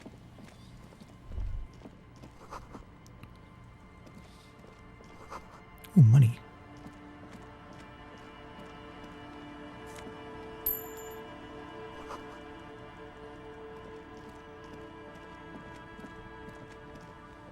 Heavy wooden doors, more than twice your height, stand shut in front of you. The rectangular sea-worn ornamentation appears in stark contrast to the padlock, carelessly drilled into the wood. Let's open it up. The lock turns easily. You hear a click as the shackle pops open. Let's go. As you do, you hear the echo of the doomed commercial area, its black holes and dusty machines. Then the feeling passes. A great whoosh of air rushes into the dark innards of the church, as though rushing to fill a great vacuum. In the heart of the city,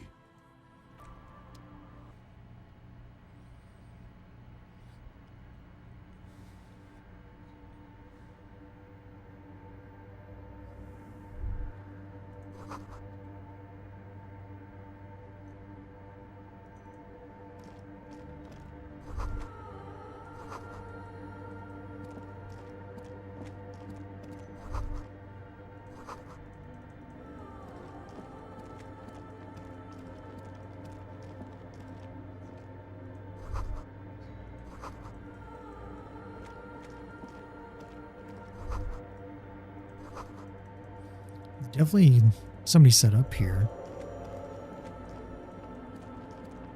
Ooh, pants. Oh, it's a scarf. Mayo tomato.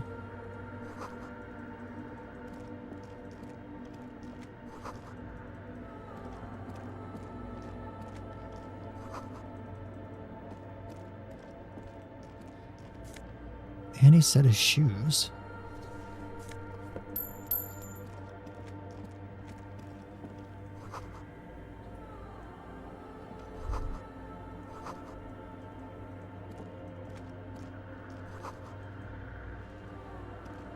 In white, silver, and apricot faience, the young mother of humanism stands above you.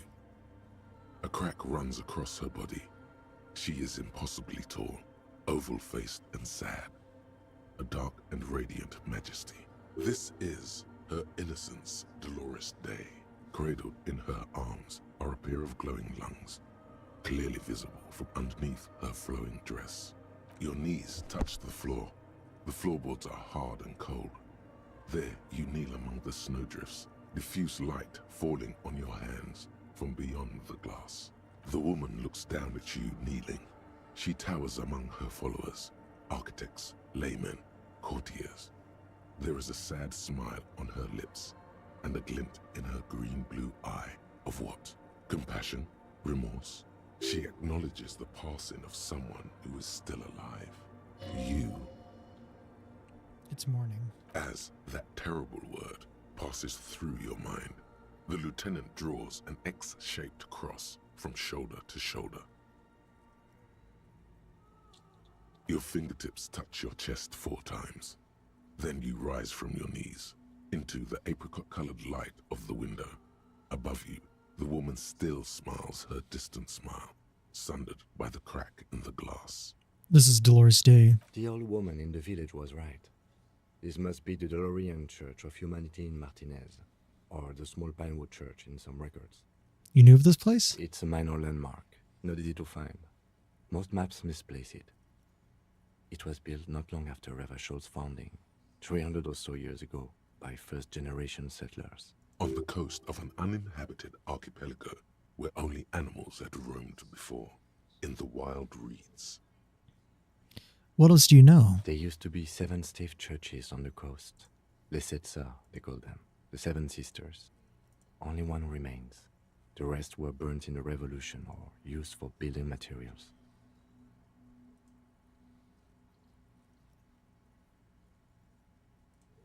We should be respectful here, although the building appears to be deserted. I do not believe we'll find the instigator here. Something else, perhaps? Respectful? Is the lieutenant a follower of DeLoreanism? A pang of guilt? The lieutenant is leaving something out. Let's not intrude upon him. Cold air seeps in through the crack in the glass. The woman is keeping her colorful eye on both of you. Let's boost our encyclopedia real quick.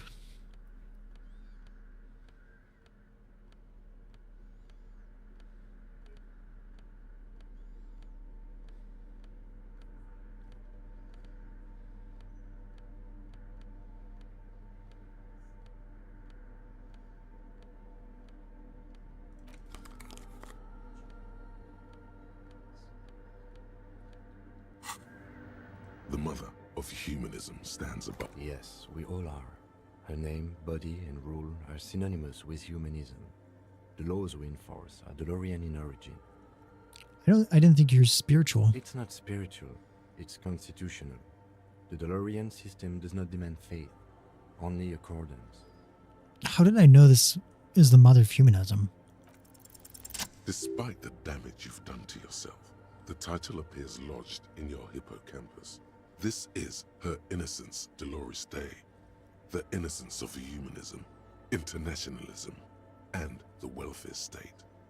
Perhaps the most famous human being ever to have lived. No amount of Commodore Red can wipe her sad smile from your brain thing. It has survived the deluge and haunts you still, and will haunt you forever, as it haunts all men.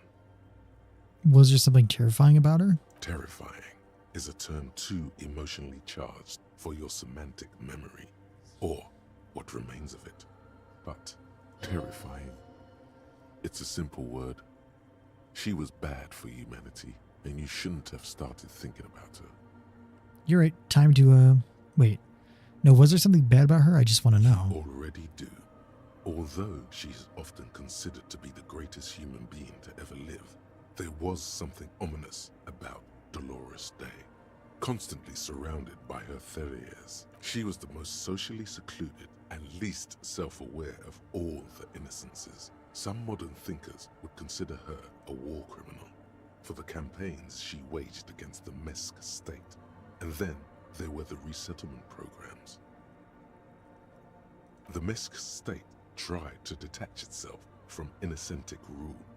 Parts of the world were experiencing whiplash from accelerated into secularism. Her mandatory education programs and mass resettlement of upstream Marguerite were problematic as well. Dissenters were suppressed by a military force she called the Army of Humanity, suggesting those who fight against it are not part of humanity. She adored chess, yes, but also military war games. Dolores Day often holds a tiny tin soldier between her index finger and thumb in icons such as this. She was also blonde, the blondest woman you have ever seen, with green eyes the color of the Pacentic, mare interregnum. Little is known of her Marchese husband. It's as if he vanished from history after completing his role, which was to introduce Dolores Day to court. In conclusion, yes, there is something lonely, paranoid, and even terrifying that people seldom mention, but feel when they think of her. This subtle terror is part of her iconography. Lieutenant Yefrater, you've stood there for over 5 minutes. What are you thinking of, if I may ask? She's somehow connected to the case. She's been dead for 300 years. I am almost 1,000% certain she isn't connected to the case. None of this is, in fact. This church, the coast, this isn't a good place to get lost in. Okay, now we need visual calculus. I don't know if we have enough for that, though.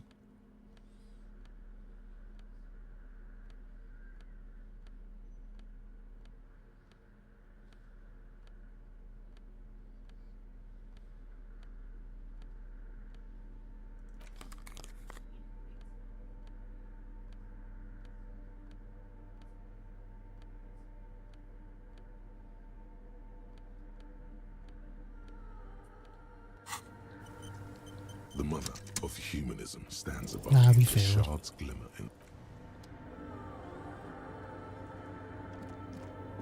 A machine stands in the corner, watched over by the figures on the stained glass window.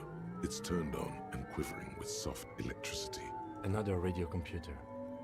And this time it's already turned on. These machines sometimes harbor traps, he thinks. Alarm systems and the like. Let's be careful. We should probably let it be.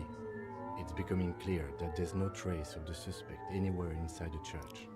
It looks like the one in the Doom commercial area. It's also quite similar to the one we have down at the station. Must be the same model. The one you saw earlier was the Ream Civic. This is the Ream Prefect, a model number RC7024, equipped with a Fell mainframe and a Ream-compatible interim printer.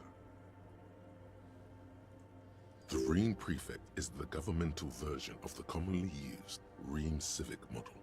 Although mostly based on the same technology, the Ream Prefect is equipped with better noise attenuation circuits. Wait, let me just investigate it. You see fluorescent play and print buttons on the keyboard. A hatch connected to the central compartment is wide open. The lieutenant says nothing. You see the machine's glowing frame reflected back from his diamond-shaped glasses. You're free to proceed. Behind the hatch sits a cube-like crisscross of filaments, smoldering in the dark like fireflies. Silver tape on the side says, in black marker, log, February to March. This is the machine's filament memory. Press play to access its contents. The speaker comes to life. Static seeps through the machine's planar magnetic driver. An old lady greets you. Her voice sounds 100 years old. Good afternoon, Fortress Accident on Sandbrune. This is the East Insulindian Repeater Station 1. Please repeat. Is this the personal log? It's the same old woman you spoke with through the radio computer in the doomed commercial area. I looked inside the core, but the tape on the filament just said log, February to March. Good. Please repeat the password. Let's look around. There's no use trying to guess the answer. I don't know the password. Received. Fortress Accident. Is there anything? Okay, bye-bye. Not seeing anything here so far.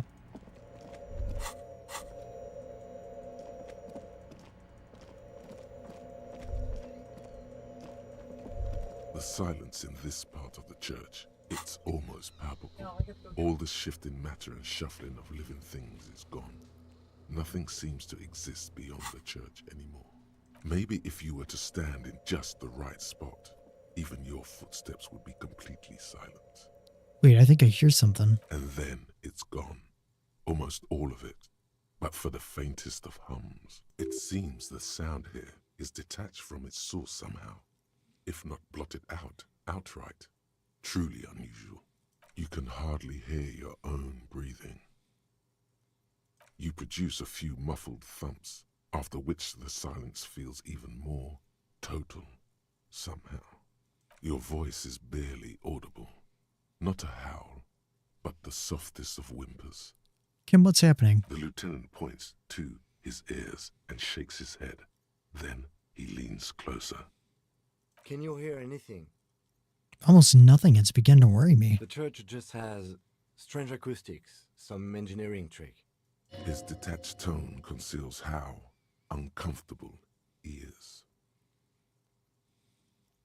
Whatever it is, it's definitely real, and something odd is happening around us. The lieutenant doesn't reply, but you can sense him tense up next to you. The orderly rows of ceiling panels become barely visible, then disappear completely in the darkness of the tower. Oh, come on. Damn.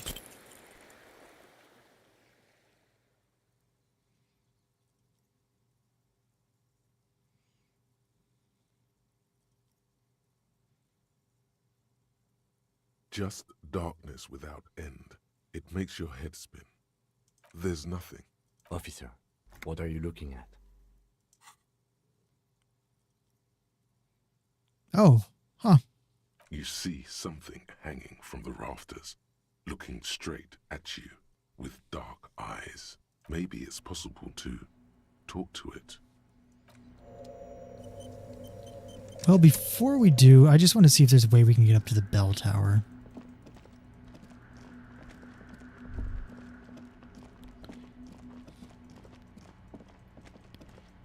Maybe not.